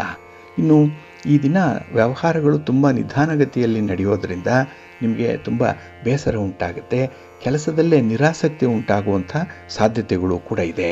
ಒಟ್ಟಾರೆ ಈ ದಿನದಲ್ಲಿ ನಿಮ್ಮ ಕೆಲಸ ಕಾರ್ಯಗಳಿಂದ, ನಿಮ್ಮ ಅನಿಶ್ಚಿತತೆ ಇರುವಂಥ ಒಂದು ವಾತಾವರಣದಿಂದ ಎಲ್ಲೂ ಕೂಡ ಆಸಕ್ತಿ ಇಲ್ಲ, ಎಲ್ಲೂ ಕೂಡ ಕೆಲಸವನ್ನು ಮಾಡಬಲ್ಲೆ ಅನ್ನುವಂಥ ಒಂದು ಛಲ ಹಠ ನಿಮ್ಮಲ್ಲಿ ಮಧ್ಯಮ ಪ್ರಮಾಣದಲ್ಲಿ ಇರುವಂಥದ್ದು. ಇನ್ನು ಈ ದಿನ ಕೆಲಸದ ಕಾರ್ಯಭಾರ ನಿಮ್ಮ ಆತ್ಮವಿಶ್ವಾಸವನ್ನೇ ಕಡಿಮೆ ಮಾಡುವಂಥ ಸಾಧ್ಯತೆ ಇರುತ್ತೆ. ಜೊತೆಗೆ ಈ ದಿನ ತಪ್ಪು ತಿಳುವಳಿಕೆಗಳು ಬೇರೆ, ನೀವು ಕೂಡ ಬೇರೆಯವರನ್ನು ತಪ್ಪಾಗಿ ಅರ್ಥೈಸ್ಕೊಳ್ತೀರಿ, ಅವರು ಕೂಡ ನಿಮ್ಮನ್ನು ತಪ್ಪಾಗಿ ಅರ್ಥೈಸ್ಕೊಳ್ಳುವಂಥದ್ದು ಇದೆ. ಹಾಗಾಗಿ ಇಲ್ಲಿ ಪರಸ್ಪರ ಒಂದು ತಪ್ಪು ತಿಳುವಳಿಕೆ ಇರೋದ್ರಿಂದಲೇ ಯಾರೂ ನಂಬದಂತಹ ಒಂದು ಪರಿಸ್ಥಿತಿ ಇರುತ್ತೆ. ಹಾಗಾಗಿನೇ ಕೆಲಸ ಕಾರ್ಯಗಳು ಅಪೂರ್ಣ ಆಗುತ್ತೆ. ಬರುವಂಥ ಫಲಿತಾಂಶದಲ್ಲೇ ತೃಪ್ತಿಯನ್ನು ಪಡಬೇಕು. ಪಾಲಿಗೆ ಬಂದದ್ದೇ ಪಂಚಾಮೃತ ಅಂದುಕೊಳ್ಬೇಕು. ಜೊತೆಗೆ ಈ ದಿನ ನಿಮ್ಮ ಮನೆ ದೇವರನ್ನು ಸ್ಮರಣೆ ಮಾಡ್ತಾ ಇರಿ. ಹಾಗೆ ಭಕ್ತಿಯಿಂದ ನೀವು ಶಿವನ ಪರಿವಾರ ದೇವತೆಗಳನ್ನು ಪ್ರಾರ್ಥನೆ ಮಾಡಿಕೊಳ್ಳಿ. ಶಿವಸ್ತೋತ್ರವನ್ನು ಈ ದಿನ ಹೇಳ್ಕೊಳ್ಳಿ. ಶಿವ ಪಾರ್ವತಿಯರ ದರ್ಶನ ಮಾಡ್ಕೊಳ್ಳಿ, ಒಳ್ಳೆಯದಾಗತ್ತೆ. ನಿಮ್ಮ ಅದೃಷ್ಟದ ಬಣ್ಣ ಬಿಳುಪು, ಅದೃಷ್ಟದ ದಿಕ್ಕು ಈಶಾನ್ಯ ದಿಕ್ಕು, ಅದೃಷ್ಟ ಸಂಖ್ಯೆ 3. ಮಿಥುನ ರಾಶಿ. ಮಿಥುನ ರಾಶಿಯವರಿಗೆ ಈ ದಿನ ಚಂದ್ರ ನಿಮ್ಮ ರಾಶಿಯಲ್ಲೇ ಸ್ಥಿತನಾಗಿರೋದ್ರಿಂದ ಒಳ್ಳೆಯ ಯೋಗ ಇದೆ, ಸಮಾಧಾನ ಇದೆ. ಮನಸ್ಸಿನಲ್ಲಿ ಕೆಲಸ ಮಾಡಬೇಕು ಅನ್ನುವಂಥ ಒಂದು ಉತ್ಸಾಹ ಬಹಳ ವಿಶೇಷವಾಗಿದೆ. ಹಾಗಾಗಿನೇ ಈ ದಿನ ನಿಮ್ಮ ಯೋಜನೆಯಂತೆ ಕೆಲಸಗಳು ಪೂರ್ಣ ಆಗುತ್ತೆ. ನೀವು ಅಂದುಕೊಂಡಂತಹ ಕೆಲಸಗಳನ್ನು ಮಾಡ್ತೀರಿ. ಅದಕ್ಕೆ ನಿಮಗೆ ನಿಮ್ಮ ಸ್ನೇಹಿತರ ಅಥವಾ ಬಂಧುಗಳ ಬೆಂಬಲ ಸಕಾಲಕ್ಕೆ ಸಿಕ್ಕತ್ತೆ. ಇನ್ನು ವಿಶೇಷವಾಗಿ ಈ ದಿನ ಆದಾಯದ ಮಾರ್ಗಗಳು ಹೆಚ್ಚಾಗುವಂಥದ್ದು. ಒಂದು ಕಡೆಯಿಂದ ಆದಾಯ ಇದ್ದರೆ ಮತ್ತೊಂದು ಕಡೆಯಿಂದ ಹೇಗೆ ಆದಾಯವನ್ನು ಹೆಚ್ಚಿಸ್ಕೊಳ್ಬೋದು ಅನ್ನುವಂಥ ವಿಚಾರ, ಅನ್ನುವಂಥ ಲೆಕ್ಕಾಚಾರ ಮನಸ್ಸಿನಲ್ಲಿರುತ್ತೆ. ಅದು ಕ್ಯಾಲ್ಕುಲೇಟಿವ್ ಆಗಿರೋದ್ರಿಂದ ಹೆಚ್ಚಿನ ಲಾಭವನ್ನು ಪಡ್ಕೊಳ್ಳಿಕ್ಕೂ ಕೂಡ ಅವಕಾಶಗಳಿದೆ. ಇನ್ನು ಈ ದಿನ ಒಂದು ಪ್ರಮುಖವಾದಂತಹ ವಿಚಾರದಲ್ಲಿ ಮಿತ್ರರಿಂದ ಪ್ರಮುಖವಾದ ಮಾಹಿತಿಗಳನ್ನು ಪಡ್ಕೊಳ್ಳುವಂಥದ್ದು ಕೂಡ ಇದೆ. ಹಾಗಾಗಿ ಒಂದು ಕೆಲಸ ಮುಂದುವರಿಬೇಕು, ಅದು ಒಂದು ಹಂತದ ಫಲಿತಾಂಶವನ್ನು ತರಬೇಕು ಅಂತ ಹೇಳಿದ್ರೆ ಮಾಹಿತಿ ಬಹಳ ಮುಖ್ಯ. ಅದನ್ನು ಹೇಗೋ ಸಂಗ್ರಹಣೆ ಮಾಡ್ಕೊಳ್ತೀರಿ, ಅದರಂತೆ ಮುಂದುವರಿಯುವಂಥದ್ದು ಕೂಡ ಇದೆ. ಇನ್ನು ಈ ದಿನದ ವ್ಯವಹಾರಗಳಲ್ಲಿ, ವ್ಯಾಪಾರದಲ್ಲಿ ತುಂಬ ಉತ್ಸಾಹದಿಂದ ಮುಂದುವರಿಯುವಂಥದ್ದು ಇದೆ. ಕಾಂಪಿಟೇಷನ್ ಇದೆ, ಆದರೂ ಕೂಡ ಅದರಲ್ಲಿ ಕಾಂಪೀಟ್ ಮಾಡ್ತೀರಿ, ಅದರಲ್ಲಿ ಸ್ಪರ್ಧಿಸುವಂಥದ್ದು. ಹಾಗೆ ಆ ಫಲಿತಾಂಶಗಳು ಏನೇ ಇರಲಿ, ಆದರೆ ನೀವು ಕೂಡ ಅದರಲ್ಲಿ ಭಾಗಿಗಳಾಗುವಂಥ ಸಾಧ್ಯತೆಗಳು ತುಂಬ ಇರುತ್ತೆ. ಇನ್ನು ಈ ದಿನ ನಿಮ್ಮ ಒಂದು ವಿಚಾರಗಳಲ್ಲಿ ವ್ಯಕ್ತಿಗಳು ಹೇಗಿದ್ದಾರೋ ಹಾಗೆ ಅಕ್ಸೆಪ್ಟ್ ಮಾಡಿಕೊಳ್ಳುವಂಥದ್ದು ಉತ್ತಮ. ವ್ಯಾಪಾರದಲ್ಲಿ, ವ್ಯವಹಾರದಲ್ಲಿ ವ್ಯಕ್ತಿಗಳಲ್ಲಿರುವಂಥ ದೋಷಗಳನ್ನು ಹುಡುಕಲಿಕ್ಕೆ ಹೋಗಬೇಡಿ. ಅವರು ಹೇಗಿದ್ದಾರೋ ಹಾಗೆ ಅಕ್ಸೆಪ್ಟ್ ಮಾಡಿಕೊಳ್ಳುವಂಥದ್ದು ತುಂಬ ಉತ್ತಮ. ಇನ್ನು ಈ ದಿನ ಆತ್ಮವಿಶ್ವಾಸ ನಿಮಗೆ ಒಂದೆರಡು ಕಡೆ ಬೇಕೇ ಬೇಕು, ಆದರೆ ಅದು ಅತಿಯಾಗದಂತೆ ನೋಡಿಕೊಳ್ಳುವಂಥದ್ದು ಉತ್ತಮ. ಇನ್ನು ಈ ದಿನದಲ್ಲಿ ನಿಮ್ಮ ಒಂದು ಸ್ವಂತ ಹಿತಾಸಕ್ತಿಗಳೇನಿದೆ, ವೈಯಕ್ತಿಕ ಆರೋಗ್ಯ ಏನಿದೆ, ಅದರ ಕಡೆ ತುಂಬ ಕಾಳಜಿ ಇರುವಂಥ ಸಂದರ್ಭ ಇದೆ. ಹಾಗಾಗಿನೇ ಈ ದಿನ ನಿಮ್ಮ ಒಂದು ವೀಕ್ನೆಸ್ ಏನಿದೆ ಅಥವಾ ನಿಮ್ಮ ದೌರ್ಬಲ್ಯಗಳೇನಿದೆ ಅದನ್ನು ಈ ದಿನ ಸರಿಪಡಿಸಿಕೊಳ್ಳುವಂಥ ಒಂದು ಪ್ರಯತ್ನಗಳು ಕೂಡ ನಡೀತಾ ಇರುತ್ತೆ. ಒಟ್ಟಾರೆ ನಿಮ್ಮ ಒಂದು ದಾರಿ ಏನಿದೆ, ನಿಮ್ಮ ಪ್ರಯತ್ನ ಏನಿದೆ, ಅದು ನಿಮ್ಮನ್ನು ಪರ್ಫೆಕ್ಷನ್ಗೆ ಹತ್ತಿರ ಕರೆದೊಯ್ಯುವಂಥ ಸಾಧ್ಯತೆಗಳಿರುತ್ತೆ. ಇದು ಒಳ್ಳೆಯ ಬೆಳವಣಿಗೆ, ಒಳ್ಳೆಯ ಪ್ರೋಗ್ರೆಸ್. ಇದು ಅದನ್ನು ನೀವು ಅನುಸರಣೆ ಮಾಡಿ, ಒಳ್ಳೆಯದಾಗುತ್ತೆ. ನಿಮ್ಮ ಮನೆ ದೇವರನ್ನು ಸ್ಮರಣೆ ಮಾಡ್ತಾ ಇರಿ, ದುರ್ಗಾ ಸ್ತುತಿಯನ್ನು ಮಾಡಿ. ಈ ದಿನ ಮಹಾಲಕ್ಷ್ಮಿಯನ್ನು ಆರಾಧನೆ ಮಾಡಿ ಸ್ತೋತ್ರ ಹೇಳ್ಕೊಳ್ಳಿ, ಒಳ್ಳೆಯದಾಗುತ್ತೆ. ನಿಮ್ಮ ಅದೃಷ್ಟದ ಬಣ್ಣ ತಿಳಿ ಹಸಿರು, ಅದೃಷ್ಟದ ದಿಕ್ಕು ಪೂರ್ವ ದಿಕ್ಕು, ಅದೃಷ್ಟ ಸಂಖ್ಯೆ 1. ಕರ್ಕಾಟಕ ರಾಶಿ. ಕರ್ಕಾಟಕ ರಾಶಿಯವರಿಗೆ ಈ ದಿನ ವ್ಯಯಸ್ಥಾನದಲ್ಲಿ ಚಂದ್ರ ಇರುವಂಥ ದಿನ, 12ನೇ ಮನೆ ಚಂದ್ರ. ಹಾಗಾಗಿನೇ ಈ ದಿನ ಸ್ವಲ್ಪ ಅಸಮಾಧಾನ ಇರುತ್ತೆ. ಮನಸ್ಸಿಗೆ ಏನೋ ಒಂದು ಕಸಿವಿಸಿ, ಎಲ್ಲೋ ಒಂದು ಕಡೆ ಆಗಿರುವಂಥ ನೋವು, ದುಃಖ ಅದನ್ನು ಮರೀಲಿಕ್ಕೆ ಸಾಧ್ಯ ಆಗಲ್ಲ. ಹಾಗಾಗಿನೇ ಹೊಸ ಕೆಲಸಗಳನ್ನು ಆರಂಭ ಮಾಡಲಿಕ್ಕೂ ಕೂಡ ಈ ದಿನ ನಿಮಗೆ ಮನಸ್ಸಿರಲ್ಲ. ಹೇಗೋ ದಿನ ತಳ್ಳಿದ್ರೆ ಸಾಕು ಅನ್ನುವಂಥ ರೀತಿಯಲ್ಲಿ ನಿಮ್ಮ ಮನಸ್ಥಿತಿ ಇರುತ್ತೆ. ಆದರೆ ಈ ದಿನ ನಿಮ್ಮ ಎನರ್ಜಿ ಎಲ್ಲ ವೇಸ್ಟ್ ಆಗುವಂಥದ್ದು. ಹಾಗಾಗಿ ಒಂದು ದಿನ ಜೀವನದಲ್ಲಿ ನಷ್ಟ ಆದರೆ ನೀವು ಆ ದಿನವನ್ನು ಮತ್ತೆ ಪಡ್ಕೊಳ್ಳಿಕ್ಕೆ ಸಾಧ್ಯ ಇಲ್ಲ. ಹಾಗಾಗಿ ಎಂಥದ್ದೇ ಕಷ್ಟ ಇರಲಿ, ಎಂಥದ್ದೇ ಸಮಸ್ಯೆ ಇರಲಿ, ಅದನ್ನು ಪಕ್ಕಕ್ಕಿಡಿ. ಆಗಬೇಕಾಗಿರುವಂಥ ಕೆಲಸ ಕಾರ್ಯಗಳ ಕಡೆ ಗಮನ ಕೊಡಿ. ತಾನಾಗಿ ಅಂತಹ ಸಮಸ್ಯೆಗಳು ಕೂಡ ಬಗೆಹರಿಯುವಂಥದ್ದು ಕೂಡ ಇರುತ್ತೆ. ಇನ್ನು ಈ ದಿನ ಆಧ್ಯಾತ್ಮಿಕ ಸೇವಾ ಕಾರ್ಯಕ್ರಮಗಳಲ್ಲಿ ಸ್ವಲ್ಪ ಭಾಗವಹಿಸುವಂಥದ್ದು ಉತ್ತಮ. ಏಕೆಂದರೆ ನಿಮ್ಮ ಮನಸ್ಸು ಈ ದಿನ ದ್ವಂದ್ವತೆಯಲ್ಲಿ ಇರುತ್ತೆ, ಒತ್ತಡದಲ್ಲಿರುತ್ತೆ. ಆದರೆ ಈ ಆಧ್ಯಾತ್ಮಿಕ ವಿಚಾರಗಳನ್ನು ಜ್ಞಾಪಿಸ್ಕೊಂಡ್ರೆ ಸ್ವಲ್ಪ ಸ್ಥಿಮಿತಕ್ಕೆ ಬರುತ್ತೆ, ನಿಮ್ಮ ನಿಯಂತ್ರಣಕ್ಕೆ ಬರುತ್ತೆ. ಆಗ ಕೆಲವೊಂದು ನಿರ್ಧಾರಗಳನ್ನು ತೆಗೆದುಕೊಳ್ಳಿಕ್ಕೆ ನಿಮಗೆ ಸಾಧ್ಯವಾಗುತ್ತೆ. ಇನ್ನು ಈ ದಿನ ವಿಶೇಷವಾಗಿ ಉದ್ಯೋಗ ಸ್ಥಳದಲ್ಲಿ ನಿಮಗೆ ಸಾಧಾರಣವಾದಂಥ ಒಂದು ಪ್ರಗತಿ ಇರುತ್ತೆ. ಹಾಗಾಗಿ ನಿಮ್ಮ ಸಹೋದ್ಯೋಗಿಗಳನ್ನು ನಂಬುವಂಥದ್ದಾಗಲಿ, ಮೇಲಧಿಕಾರಿಗಳು ಏನೋ ಒಂದು ಮಾರ್ಗದರ್ಶನದಲ್ಲಿ ನಿಮ್ಮನ್ನು ಜೊತೆಯಲ್ಲಿ ಕರೆದೊಯ್ತಾರೆ ಅನ್ನುವಂಥ ಒಂದು ಭಾವನೆಯಾಗಲಿ ಇಟ್ಕೊಳ್ಬೇಡಿ. ಏಕೆಂದರೆ ಈ ದಿನ ಅದೆಲ್ಲದಕ್ಕೂ ಕೂಡ ಅವ್ರಿಗೂ ಪುರ್ಸೋತಿಲ್ಲ, ನಿಮಗೂ ಕೂಡ ಕೆಲಸದ ಒತ್ತಡ ಇರೋದರಿಂದ ಅದನ್ನು ಅನುಸರಣೆ ಮಾಡಲಿಕ್ಕೂ ಕೂಡ ಕಷ್ಟ ಆಗುತ್ತೆ. ಇನ್ನು ನಿಮ್ಮ ಕಾರ್ಯಕ್ಷಮತೆಯ ಮೇಲೆ ವ್ಯತಿರಿಕ್ತ ಪರಿಣಾಮ ಆಗೋಂಥ ಸಾಧ್ಯತೆ ಇದೆ. ಹಾಗಾಗಿ ಸ್ವಲ್ಪ ಚಿಂತನೆ ಮಾಡುವಂಥದ್ದು ಉತ್ತಮ ಈ ಸಂದರ್ಭದಲ್ಲಿ. ಇನ್ನು ದೂರ ಪ್ರಯಾಣದಲ್ಲಿ ನಿಮಗೆ ಅಷ್ಟೊಂದು ಸುಖ ಇಲ್ಲ, ಸೌಖ್ಯ ಇಲ್ಲ. ಸಾಧ್ಯ ಆದರೆ ಅದನ್ನು ಮುಂದೂಡುವಂಥದ್ದು ಉತ್ತಮ. ಇನ್ನು ಯಾವುದೇ ರೀತಿಯ ಬಂಡವಾಳ ತೊಡಗಿಸುವಂಥ ವಿಚಾರ, ವಾಹನಕ್ಕಾಗಲಿ, ಮನೆಗಾಗಲಿ ಅಥವಾ ಮನೆಗೆ ಬೇಕಾದಂಥ ಸಾಮಗ್ರಿಗಳಿಗಾಗಲಿ ಬಂಡವಾಳ ಹಾಕುವಂಥ ಒಂದು ವಿಚಾರ ಏನಿದೆ ಅದರನ್ನ ಒಂದಲ್ಲ ಇನ್ನೊಂದು ಸಲ ಯೋಚನೆ ಮಾಡಿ ಮುಂದುವರಿಯುವಂಥದ್ದು ಉತ್ತಮ. ಆದಷ್ಟು ಈ ದಿನ ಅಂತಹ ಹಣಕಾಸಿನ ವ್ಯವಹಾರಗಳನ್ನು ಹಮ್ಮಿಕೊಳ್ಳದೆ ಇರುವಂಥದ್ದು ಉತ್ತಮ. ನಿಮ್ಮ ಮನೆ ದೇವರನ್ನು ಸ್ಮರಣೆ ಮಾಡಿಕೊಳ್ಳಿ, ಮಹಾಲಕ್ಷ್ಮಿಯನ್ನು ಆರಾಧನೆ ಮಾಡಿ, ಮಹಾವಿಷ್ಣುವನ್ನು ಪ್ರಾರ್ಥನೆ ಮಾಡಿಕೊಳ್ಳಿ, ದರ್ಶನ ಮಾಡಿಕೊಳ್ಳಿ, ಒಳ್ಳೆಯದಾಗತ್ತೆ. ನಿಮ್ಮ ಅದೃಷ್ಟದ ಬಣ್ಣ ಹಳದಿ, ಅದೃಷ್ಟದ ದಿಕ್ಕು ಈಶಾನ್ಯ ದಿಕ್ಕು, ಅದೃಷ್ಟ ಸಂಖ್ಯೆ 3. ಸಿಂಹರಾಶಿ. ಸಿಂಹರಾಶಿಯವರಿಗೆ ಈ ದಿನ ಲಾಭಸ್ಥಾನದಲ್ಲಿ ಚಂದ್ರ ಇರುವಂಥ ದಿನ. ಅದಕ್ಕಾಗಿಯೇ ಈ ದಿನ ನಿಮಗೆ ಶುಭ ಫಲಗಳು ಸಿಕ್ಕುವಂಥದ್ದು ಇದೆ. ಯಾವುದೇ ಕೆಲಸ ಕಾರ್ಯ ಆದರೂ ಕೂಡ ಬಹಳ ಧೈರ್ಯದಿಂದ ನೀವು ಮುನ್ನಡೆಸುವಂಥದ್ದು ಇದೆ. ಇನ್ನು ಈ ದಿನದ ಪ್ರಯಾಣ, ಈ ದಿನ ನೀವು ಮಾಡುವಂಥ ಒಂದು ಪ್ರಯತ್ನ ನಿಮಗೆ ಹೆಚ್ಚಿನ ಫಲವನ್ನು ತಂದುಕೊಡುತ್ತೆ. ಅದರಲ್ಲೂ ಈ ದಿನ ನೆನೆಗುದಿಗೆ ಬಿದ್ದಂತಹ ಕೆಲವೊಂದು ಕೆಲಸಗಳನ್ನು ಈ ದಿನ ಪೂರ್ಣ ಮಾಡುವಂಥದ್ದು ಕೂಡ ಇದೆ. ಹಾಗೆ ಈ ಒಂದು ಪ್ರತಿಭೆಯ ದೃಷ್ಟಿಯಿಂದ ನಿಮಗೆ ಒಳ್ಳೆಯ ದಿನ. ಏಕೆಂದರೆ ನಿಮ್ಮಲ್ಲಿರುವಂಥ ಒಂದು ಟ್ಯಾಲೆಂಟ್ ಆಗಲಿ, ನಿಮ್ಮ ಪ್ರತಿಭೆ ಆಗಲಿ, ನಿಮ್ಮ ಅನುಭವ ಆಗಲಿ ಈ ದಿನ ವಿಶೇಷವಾಗಿ ಮನ್ನಣೆಯನ್ನು ಪಡ್ಕೊಳ್ಳುವಂಥದ್ದು ಇದೆ. ಇನ್ನು ಈ ದಿನ ಪ್ರಮುಖವಾದಂತಹ ಕೆಲಸ ಕಾರ್ಯಗಳನ್ನು ನಿಮ್ಮ ಸಂಗಾತಿ, ನಿಮ್ಮ ಪ್ರೀತಿ ಪಾತ್ರರ ನೆರವಿನಿಂದ ಮುಂದುವರಿಸುವಂಥದ್ದು ಕೂಡ ಇದೆ. ಹಾಗಾಗಿ ಅಂಥ ಕೆಲಸಗಳು ಪೂರ್ಣ ಆಗುತ್ತೆ.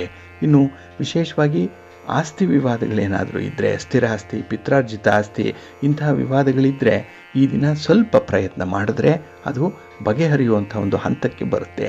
ಆದರೆ ಸ್ವಲ್ಪ ರಾಜಿ ಸೂತ್ರ, ಸ್ವಲ್ಪ ಹೊಂದಾಣಿಕೆ ಇದನ್ನು ನೀವು ಅನುಸರಣೆ ಮಾಡೋದರಿಂದ ಬಹಳ ಬೇಗ ಇತ್ಯರ್ಥ ಆಗುವಂಥದ್ದು ಇದೆ. ಇನ್ನು ಈ ದಿನ ಒಂದು ಸಣ್ಣ ತಪ್ಪು ದೊಡ್ಡ ಸಮಸ್ಯೆಯನ್ನೇ ಉಂಟು ಮಾಡ್ಬೋದು. ಹಾಗಾಗಿ ಎಲ್ಲ ವಿಚಾರಗಳಲ್ಲೂ ಕೂಡ ಸ್ವಲ್ಪ ಎಚ್ಚರಿಕೆಯಿಂದ ಇರಿ. ಅದರಲ್ಲೂ ವಿಶೇಷವಾಗಿ ಹಣದ ವಿಚಾರದಲ್ಲಿ, ಸ್ತ್ರೀಯರ ವಿಚಾರದಲ್ಲಿ ಸ್ವಲ್ಪ ಜಾಗ್ರತೆ. ಇನ್ನು ವ್ಯಾಪಾರ ಚಟುವಟಿಕೆಗಳು ಈ ದಿನ ಸಾಮಾನ್ಯವಾಗಿದ್ದರೂ ಕೂಡ ಮನಸ್ಸಿಗೆ ಸಮಾಧಾನವನ್ನು ತರುತ್ತೆ. ಎಲ್ಲ ಒಂದು ಕಡೆ ಪ್ರೋಗ್ರೆಸ್ ಕಾಣಿಸ್ತಾ ಇದೆ. ಹಾಗೆ ವ್ಯಾಪಾರದ ವಿಸ್ತರಣೆಯ ಚಿಂತನೆಗಳು ಕೂಡ ಜೊತೆಯಲ್ಲೇ ಬರುವಂಥದ್ದು ಕೂಡ ಇದೆ. ಹಾಗೆ ಈ ಪಾರ್ಟ್ನರ್ಶಿಪ್ಪಲ್ಲಿ ಮಾಡುವಂಥ ವ್ಯವಹಾರದಿಂದ ಈ ದಿನ ಸಮಾಧಾನ ಇದೆ. ಆದರೆ ಹೆಚ್ಚು ಮಾತಾಡಿದ್ರೆ ಅಥವಾ ಮಾತು ಮಿತಿ ಮೀರಿದ್ರೆ ಅಲ್ಲಿ ಅನರ್ಥಗಳು ಸಂಭವಿಸುವಂಥದ್ದು ಇದೆ. ಹಾಗಾಗಿ ವ್ಯಾಪಾರಸ್ಥರು ಈ ದಿನ ನಿಮ್ಮ ಮಾತನ್ನು ಸ್ವಲ್ಪ ನಿಯಂತ್ರಣದಲ್ಲಿಟ್ಕೊಳ್ಳುವಂಥದ್ದು ಉತ್ತಮ. ಹಾಗೆ ಈ ದಿನ ನಿಮ್ಮ ಕಾರ್ಯದಕ್ಷತೆಯನ್ನು ಹೆಚ್ಚಿಸ್ಕೊಳ್ಳಿಕ್ಕೆ ಒಳ್ಳೆಯ ಅವಕಾಶಗಳು ಕೂಡ ಇದೆ. ಹಾಗಾಗಿ ನಿಮ್ಮ ಸ್ಕಿಲ್ಲನ್ನು ಎನ್ಹ್ಯಾನ್ಸ್ ಮಾಡಿಕೊಳ್ಳುವಂಥದ್ದು, ನಿಮ್ಮ ಟೆಕ್ನಾಲಜಿಯನ್ನು ಅಪ್ಗ್ರೇಡ್ ಮಾಡಿಕೊಳ್ಳುವಂಥದ್ದು, ಇದಕ್ಕೆಲ್ಲ ಈ ದಿನ ಒಳ್ಳೆಯ ಸ್ಕೋಪ್ ಇದೆ, ಅವಕಾಶ ಇದೆ. ಅದನ್ನು ಬಳಸ್ಕೊಳ್ಳಿ. ಇನ್ನೂ ಬೆಳೀರಿ, ಇನ್ನೂ ಸ್ಥಿರವಾಗಿರಿ, ಒಳ್ಳೆಯದಾಗುತ್ತೆ. ನಿಮ್ಮ ಇಷ್ಟ ದೇವರನ್ನು ಆರಾಧನೆ ಮಾಡ್ತಾ ಇರಿ.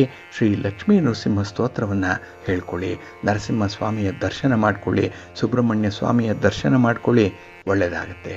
ನಿಮ್ಮ ಅದೃಷ್ಟದ ಬಣ್ಣ ಕೆಂಪು, ಅದೃಷ್ಟದ ದಿಕ್ಕು ಈಶಾನ್ಯ ದಿಕ್ಕು, ಅದೃಷ್ಟ ಸಂಖ್ಯೆ 1. ಕನ್ಯಾ ರಾಶಿ. ಕನ್ಯಾ ರಾಶಿಯವರಿಗೆ ಈ ದಿನ ಉದ್ಯೋಗ ಸ್ಥಾನದಲ್ಲಿ ಚಂದ್ರ ಇರೋದ್ರಿಂದ ಈ ದಿನ ನಿಮ್ಮ ವ್ಯವಹಾರಗಳು ಬಹಳ ಚೆನ್ನಾಗಿ ನಡೆಯುತ್ತೆ. ಹಿಂದಿನದಕ್ಕಿಂತ ಈ ದಿನ ಉತ್ತಮವಾಗಿರುವಂಥ ಸಂದರ್ಭ. ಹಾಗೆ ವಿಶೇಷವಾಗಿ ನಿಮ್ಮ ಆಪ್ತರಿಂದ ಅಗತ್ಯಕ್ಕೆ ತಕ್ಕಷ್ಟು ಹಣ ನಿಮಗೆ ಸಿಕ್ಕುವಂಥದ್ದು ಇದೆ. ಹಾಗಾಗಿ ನಿಮ್ಮ ಒಂದು ವ್ಯಾಪಾರಿ ಚಟುವಟಿಕೆಗಳಿಗಾಗಲಿ ಅಥವಾ ಈ ಕೌಟುಂಬಿಕ ಖರ್ಚು ಬಾಬ್ತುಗಳಿಗಾಗಲಿ ಹಣ ಈ ದಿನ ನಿಮಗೆ ಸಹಾಯ ರೂಪದಲ್ಲಿ ಸಿಕ್ಕತ್ತೆ. ಈಗಾಗಲೇ ಸಾಕಷ್ಟು ಹಣ ಇದೆ ನಿಮ್ಮ ಜೊತೆಯಲ್ಲಿ, ಆದರೆ ವಿವೇಚನೆಯಿಂದ ಬಳಸಬೇಕು ಅನ್ನುವಂಥ ವಿಚಾರದಲ್ಲಿ ನಿಮ್ಮ ಒಂದು ಯೋಜನೆ ಸಿದ್ಧಿಸುತ್ತೆ ಈ ದಿನ. ಇನ್ನು ಶುಭ ಕಾರ್ಯಗಳಿಗೆ ಆಹ್ವಾನಗಳು ದೊರೆಯುವಂಥ ಸಾಧ್ಯತೆ ಕೂಡ ಇದೆ. ಒಟ್ಟಾರೆ ನಿಮ್ಮ ನೆಂಟರಿಷ್ಟರ ಮಧ್ಯದಲ್ಲಿ ನಿಮ್ಮ ಪ್ರೆಸೆನ್ಸ್ ಅನ್ನುವಂಥದ್ದು ಬೇಕಾಗಿದೆ. ಇನ್ನು ಈ ದಿನದಲ್ಲಿ ಉದ್ಯೋಗ ಕ್ಷೇತ್ರದಲ್ಲಿ ಅಧಿಕಾರಿಗಳ ಅನುಗ್ರಹ, ಅವರ ಒಂದು ಮಾರ್ಗದರ್ಶನ, ಇದರಿಂದ ನಿಮಗೆ ಕೆಲವೊಂದು ಪ್ರಗತಿಯ ವಿಚಾರಗಳು ಕೂಡಿ ಬರುತ್ತೆ. ಅವರ ಒಂದು ಸಲಹೆಯಂತೆ ನಡೆದ್ರೆ ಹೆಚ್ಚುವರಿ ಸಂಬಳ ಆಗಲಿ ಅಥವಾ ಬಡ್ತಿ ಆಗಲಿ, ನಿಮಗೆ ಖುಷಿ ಕೊಡುವಂಥ ಕೆಲಸಗಳ ಜವಾಬ್ದಾರಿ ಆಗಲಿ ಬಹಳ ಬೇಗ ನಿಮಗೆ ಒದಗಿ ಬರುವಂಥ ಸಾಧ್ಯತೆಗಳಿರುತ್ತೆ. ಈ ಒಂದು ಹಿನ್ನೆಲೆಯಲ್ಲಿ ನೀವು ಸ್ವಲ್ಪ ಪ್ರಯತ್ನ ಮಾಡಿ, ಒಳ್ಳೆಯದಾಗತ್ತೆ. ಇನ್ನು ಈ ದಿನ ನಿಮ್ಮ ಸಂಗಾತಿಯಿಂದ ಭಾವನಾತ್ಮಕವಾದಂಥ ಬೆಂಬಲವನ್ನು ಪಡ್ಕೊಳ್ಳುವಂಥ ಸಾಧ್ಯತೆ ಕೂಡ ಇದೆ. ಅವರು ನಿಮ್ಮ ಬೆನ್ನಿಗಿದ್ದರೆ, ಅವರು ಒಂದು ಬಲ ಕೊಟ್ಟರೆ ನೀವು ಎಂಥದ್ದನ್ನೇ ಮಾಡಲಿಕ್ಕೂ ಕೂಡ ಹಿಂದೆ ಮುಂದೆ ನೋಡಲ್ಲ, ಅಂಥ ಒಂದು ಪರಿಸ್ಥಿತಿ ಕೂಡ ಈ ದಿನ ಇರುತ್ತೆ. ಹಾಗಾಗಿ ನಿಮ್ಮ ಸಾಧನೆಗೆ, ನಿಮ್ಮ ಒಂದು ಉದ್ದೇಶಿತ ಗುರಿಯನ್ನು ತಲುಪುವಂಥ ಒಂದು ಪ್ರಯತ್ನಕ್ಕೆ ಈ ದಿನ ನಿಮ್ಮ ಒಂದು ಕೊಡುಗೆ ಅಮೂಲ್ಯವಾಗಿರುತ್ತೆ, ಸಕ್ಸಸ್ ಆಗುತ್ತೆ. ಇನ್ನು ಈ ದಿನ ಯಾವುದೇ ಒಂದು ಕುಟುಂಬದ ಸದಸ್ಯರಲ್ಲಿ ಸಾಮರಸ್ಯದಿಂದ ಮಾತಾಡಿ, ಹೊಂದಾಣಿಕೆಯಿಂದ ಮಾತಾಡಿ. ಎಷ್ಟೇ ಅಸಮಾಧಾನ ಇದ್ದರೂ ಕೂಡ ಈ ದಿನ ಹೊರಹಾಕುವಂಥ ಒಂದು ಪ್ರಯತ್ನವನ್ನು ಮಾಡಬೇಡಿ. ನಿಮ್ಮ ಒಂದು ಕೋಪವನ್ನು, ನಿಮ್ಮ ಅಸಮಾಧಾನವನ್ನು ನಿಯಂತ್ರಣ ಮಾಡಿಕೊಳ್ಳಿ, ಒಳ್ಳೆಯದಾಗುತ್ತೆ. ನಿಮ್ಮ ಮನೆಯ ದೇವರನ್ನು ಸ್ಮರಣೆ ಮಾಡ್ತಾ ಇರಿ. ಹಾಗೆ ಭಕ್ತಿಯಿಂದ ಈ ದಿನ ನೀವು ವಿಷ್ಣು ಸಹಸ್ರನಾಮ ಸ್ತೋತ್ರವನ್ನು ಹೇಳ್ಕೊಳ್ಳಿ. ಗೋವುಗಳಿಗೆ ಗೋಗ್ರಾಸವನ್ನು ಕೊಟ್ಟು ಬನ್ನಿ, ಈ ದಿನ ಒಳ್ಳೆಯದಾಗುತ್ತೆ. ನಿಮ್ಮ ಅದೃಷ್ಟದ ಬಣ್ಣ ತಿಳಿ ಹಸಿರು, ಅದೃಷ್ಟದ ದಿಕ್ಕು ಈಶಾನ್ಯ ದಿಕ್ಕು, ಅದೃಷ್ಟ ಸಂಖ್ಯೆ 1. ತುಲಾರಾಶಿ. ತುಲಾರಾಶಿಯವರಿಗೆ ಈ ದಿನ ನವಮದಲ್ಲಿ ಚಂದ್ರ ಇರೋದರಿಂದ ಮಿಶ್ರ ಫಲಗಳಿರುತ್ತೆ. ಹಾಗೆ ಈ ದಿನ ಹಣಕಾಸಿನ ವಿಚಾರದಲ್ಲಿ ಅಥವಾ ನಿಮ್ಮ ಸಂಪಾದನೆಯ ದೃಷ್ಟಿಯಲ್ಲಿ ದಿನ ಅಷ್ಟೊಂದು ಚೆನ್ನಾಗಿಲ್ಲ. ಏಕೆಂದರೆ ವೃಥಾ ಖರ್ಚುಗಳು ಹೆಚ್ಚಾಗುವಂಥ ಬಾಬ್ತುಗಳು ಜಾಸ್ತಿ ಇದೆ. ಅದರಲ್ಲೂ ನೀವು ಊಹೆ ಮಾಡಿಲ್ಲ, ನಿರೀಕ್ಷೆ ಮಾಡಿಲ್ಲ ಅಂಥ ಬಾಬ್ತುಗಳಿಗೆ ಹಣ ನೀರಿನಂತೆ ಖರ್ಚಾಗುವಂಥದ್ದು ಇದೆ. ಎಲ್ಲಿ ಎಚ್ಚರ ವಹಿಸಿದ್ರೂ ಕೂಡ ಎಲ್ಲ ಒಂದು ಕಡೆ ಎಡವುವಂಥ ಸಾಧ್ಯತೆ ಜಾಸ್ತಿ ಇರುತ್ತೆ ಈ ದಿನ. ಇನ್ನು ಈ ದಿನ ಆರೋಗ್ಯದ ದೃಷ್ಟಿಯಿಂದ ಕೂಡ ಅಲಕ್ಷ್ಯ ಮಾಡುವಂಥದ್ದು ಒಳ್ಳೆಯದಲ್ಲ. ನಿಮ್ಮ ವೈಯಕ್ತಿಕ ಆರೋಗ್ಯದ ಬಗ್ಗೆ, ನಿಮ್ಮ ಕುಟುಂಬಸ್ಥರ ಆರೋಗ್ಯದ ಬಗ್ಗೆ ಈ ದಿನ ಸ್ವಲ್ಪ ಕಾಳಜಿ ವಹಿಸಬೇಕಾಗತ್ತೆ. ಇನ್ನು ಕೆಲವೊಂದು ಕೆಲಸ ಕಾರ್ಯಗಳು ತನ್ನಿಂದ ತಾನೇ ಮುಂದೂಡಲ್ಪಡುವಂಥದ್ದು. ಏಕೆಂದರೆ ಅದಕ್ಕೆ ಬಾಹ್ಯವಾಗಿ ಕೆಲವೊಂದು ಅಡೆತಡೆಗಳು ಜಾಸ್ತಿ ಇರುತ್ತೆ. ಅದನ್ನು ನೀವು ನಿಯಂತ್ರಣ ಮಾಡಲಿಕ್ಕೆ ಸಾಧ್ಯ ಆಗಲ್ಲ. ಅಂತಹ ಸಂದರ್ಭದಲ್ಲಿ ನೀವು ಕೂಡ ಆ ಕೆಲಸಗಳನ್ನು ಕೈ ಚೆಲ್ಲಿ ಸುಮ್ಮನೆ ಕೂರುವಂಥ ಒಂದು ಸಂದರ್ಭ ಒದಗಿ ಬರುತ್ತೆ. ಹಾಗಾಗಿನೇ ಈ ದಿನ ನೀವು ಹೆಲ್ಪ್ಲೆಸ್ ಒಂದು ಸಂದರ್ಭದಲ್ಲಿ ಇರುವಂಥದ್ದು. ಹಾಗೆ ಈ ದಿನ ನಿಮ್ಮ ಒಂದು ನಡತೆಯಿಂದ ಅಥವಾ ನಿಮ್ಮ ಮಾತಿನಿಂದ ಬೇರೆಯವರಿಗೆ ತೊಂದರೆ ಆಗಬಾರದು, ಆ ರೀತಿಯಲ್ಲಿ ನೋಡಿಕೊಳ್ಳುವಂಥದ್ದು ಬಹಳ ಉತ್ತಮ. ಇನ್ನು ಈ ದಿನ ನಿಮ್ಮ ಒಂದು ಕೆಲಸ ಕಾರ್ಯಗಳಲ್ಲಿ ಕಾನೂನು ಕಟ್ಟಳೆಗಳ ಅಡಚಣೆ ಕೂಡ ಆಗುವಂಥ ಸಾಧ್ಯತೆ ಕೂಡ ಇರುತ್ತೆ. ಹಾಗಾಗಿ ಇಲ್ಲಿ ಸ್ವಲ್ಪ ಎಚ್ಚರಿಕೆಯಿಂದನೇ ನೀವು ಇರಬೇಕಾಗತ್ತೆ. ಕೆಲಸದ ಮೇಲೆ ಸಂಪೂರ್ಣವಾಗಿ ಗಮನ ಕೊಡಬೇಕು, ಆಗ ಎಡವಟ್ಟಾಗಲ್ಲ. ಇಲ್ಲಾಂದರೆ ಕೆಲಸದಲ್ಲೂ ಕೂಡ ಕೆಲವೊಂದು ತೊಂದರೆಗಳಾಗುವಂಥ ಸಾಧ್ಯತೆಗಳು ತುಂಬ ಇರುತ್ತೆ. ಇನ್ನು ಈ ದಿನ ನಿಮ್ಮ ಶ್ರಮಕ್ಕೆ ತಕ್ಕ ಫಲ ಎಲ್ಲೂ ಕೂಡ ನಿಮಗೆ ಸಿಕ್ಕಲ್ಲ. ನಿಮ್ಮ ಶ್ರಮ ಹೈಲೈಟ್ ಆಗಲ್ಲ. ಹಾಗಾಗಿನೇ ಈ ದಿನ ಸಾಧಾರಣದಲ್ಲಿ ಸಾಧಾರಣ ದಿನವಾಗಿಯೇ ಮುಂದುವರಿಯುವಂಥದ್ದಾಗತ್ತೆ. ಹಾಗಾಗಿ ಈ ದಿನ ಯಾವುದನ್ನು ಕೂಡ ನಿರೀಕ್ಷೆ ಮಾಡಬೇಡಿ. ಯಾರಿಂದ ಯಾವ ಒಂದು ಸಲಹೆ ಅಥವಾ ಸಹಾಯವನ್ನು ಕೂಡ ಬಯಸಬೇಡಿ. ನಿಮಗೆ ಕೈಲಾದ ಮಟ್ಟಿಗೆ ಕೆಲಸಗಳನ್ನು ಮಾಡಿಕೊಳ್ಳಿ. ಹಾಗೆ ನಿಮಗೆ ಯಾವುದು ಅನುಕೂಲ ಅನಿಸುತ್ತೆ ಅಂಥ ಕೆಲಸಗಳನ್ನಷ್ಟೇ ಮಾಡಿ. ಆದರೆ ಬೇರೆಯವರಿಗೆ ತೊಂದರೆ ಆಗಬಾರ್ದು. ಅದನ್ನು ಗಮನದಲ್ಲಿಟ್ಕೊಂಡು ಮುಂದುವರಿರಿ, ಒಳ್ಳೆಯದಾಗತ್ತೆ. ನಿಮ್ಮ ಮನೆಯ ದೇವರನ್ನು ಸ್ಮರಣೆ ಮಾಡ್ತಾ ಇರಿ, ದುರ್ಗಾ ಸ್ತುತಿಯನ್ನು ಮಾಡಿ, ಹಾಗೆ ಸುಬ್ರಹ್ಮಣ್ಯ ಸ್ತೋತ್ರವನ್ನು ಹೇಳ್ಕೊಳ್ಳಿ, ಒಳ್ಳೆಯದಾಗತ್ತೆ. ನಿಮ್ಮ ಅದೃಷ್ಟದ ಬಣ್ಣ ಗುಲಾಬಿ, ಅದೃಷ್ಟದ ದಿಕ್ಕು ಈಶಾನ್ಯ ದಿಕ್ಕು, ಅದೃಷ್ಟ ಸಂಖ್ಯೆ 3. ವೃಶ್ಚಿಕ ರಾಶಿ. ವೃಶ್ಚಿಕ ರಾಶಿಯವರಿಗೆ ಈ ದಿನ ಅಷ್ಟಮದಲ್ಲಿ ಚಂದ್ರ ಇರುವಂಥ ದಿನ, ದುಸ್ಥಾನ ಇದು. ಹಾಗಾಗಿನೇ ಈ ದಿನ ನಿಮಗೆ ಮಧ್ಯಮ ಫಲಗಳಿರುವಂಥ ಸಂದರ್ಭ. ನಿಮ್ಮ ಕೆಲಸ ಕಾರ್ಯಗಳಲ್ಲಿ ಅಡ್ಡಿ ಆತಂಕಗಳು ಜಾಸ್ತಿ ಇರುತ್ತೆ. ಆರಂಭಿಕ ಶೂರತ್ವ ಜಾಸ್ತಿ. ಅಂದರೆ ಕೆಲಸಗಳನ್ನು ತುಂಬ ಚೆನ್ನಾಗಿ ಆರಂಭ ಮಾಡ್ತೀರಿ, ಅಂದರೆ ಪ್ರಾರಂಭ ಚೆನ್ನಾಗಿರುತ್ತೆ. ಆದರೆ ಸಮಯ ಕಳೆದಂತೆ ಆ ಒಂದು ಉತ್ಸಾಹ ನಿಮ್ಮಲ್ಲಿ ಇರಲ್ಲ. ಹಾಗಾಗಿನೇ ಕೆಲಸ ಕಾರ್ಯಗಳು ಅರ್ಧಕ್ಕೆ ನಿಲ್ಲುವಂಥ ಸಂದರ್ಭಗಳು ಜಾಸ್ತಿ ಇರುತ್ತೆ. ಇನ್ನು ಈ ದಿನದಲ್ಲಿ ನಿಮ್ಮ ಪ್ರಯತ್ನ ಕೆಲವರ ಮಾತಿನಿಂದ, ಕೆಲವರ ಪ್ರೇರೇಪಣೆಯಿಂದ ಹೆಚ್ಚಾಗುವಂಥದ್ದು ಕೂಡ ಇರುತ್ತೆ. ಆದರೆ ಎಲ್ಲೋ ಒಂದು ಕಡೆ ಅವರ ಒಂದು ಪ್ರೇರೇಪಣೆಯ ಮಾತುಗಳು ಕಡಿಮೆ ಆದಾಗ, ಅವರು ನಿಮ್ಮ ಜೊತೆ ವಿಮುಖರಾದಾಗ ಅಂಥ ಉತ್ಸಾಹ ಶೂನ್ಯವಾಗತ್ತೆ. ಹಾಗಾಗಿನೇ ಈ ದಿನ ಬೇರೆಯವರನ್ನು ನೀವು ಹೆಚ್ಚು ಅವಲಂಬನೆ ಮಾಡ್ತಾ ಇರುವಂಥದ್ದು ಸ್ಪಷ್ಟವಾಗಿ ಗೊತ್ತಾಗುತ್ತೆ. ಇದು ಈ ಡಿಪೆಂಡೆನ್ಸಿ ಅಷ್ಟೊಂದು ಒಳ್ಳೆಯದಲ್ಲ. ಆದಷ್ಟು ಅದನ್ನು ಹಂತ ಹಂತವಾಗಿ ವಿಡ್ರಾ ಮಾಡಿಕೊಳ್ಳುವಂಥದ್ದು ತುಂಬ ಸೂಕ್ತ. ಇನ್ನು ಈ ದಿನ ಕುಟುಂಬದಲ್ಲಿ ಭಿನ್ನಾಭಿಪ್ರಾಯಗಳು ಮೂಡುವಂಥ ಸಾಧ್ಯತೆ ಇದೆ. ಹಾಗಾಗಿನೇ ಯಾವುದೇ ಅಭಿಪ್ರಾಯ ಅಥವಾ ಯಾವುದೇ ತೀರ್ಮಾನವನ್ನು ಹೇಳುವಂಥ ಮೊದಲು ಒಂದಲ್ಲ ಎರಡು ಸಲ ಆಲೋಚನೆ ಮಾಡಿ, ಅಲ್ಲಿ ಅಗತ್ಯ ಇದ್ದರೆ ಮಾತ್ರ ನೀವು ನಿಮ್ಮ ಸಲಹೆ ಕೊಡಿ, ಇಲ್ಲಾಂದರೆ ತಟಸ್ಥವಾಗಿ ಉಳಿಯುವಂಥದ್ದು ಉತ್ತಮ. ಇನ್ನು ಈ ದಿನ ನಿಮ್ಮ ಒಂದು ವೈಯಕ್ತಿಕ ಆರೋಗ್ಯದ ಕಡೆ ಸ್ವಲ್ಪ ಗಮನ ಕೊಡಬೇಕಾಗತ್ತೆ. ಇನ್ನು ವಾಹನದಿಂದ ಆಗಲಿ ಪ್ರಯಾಣದಿಂದಲಾಗಲಿ ನಿಮಗೆ ಅಷ್ಟೊಂದು ಸುಖ ಇಲ್ಲ, ಸೌಖ್ಯ ಇಲ್ಲ.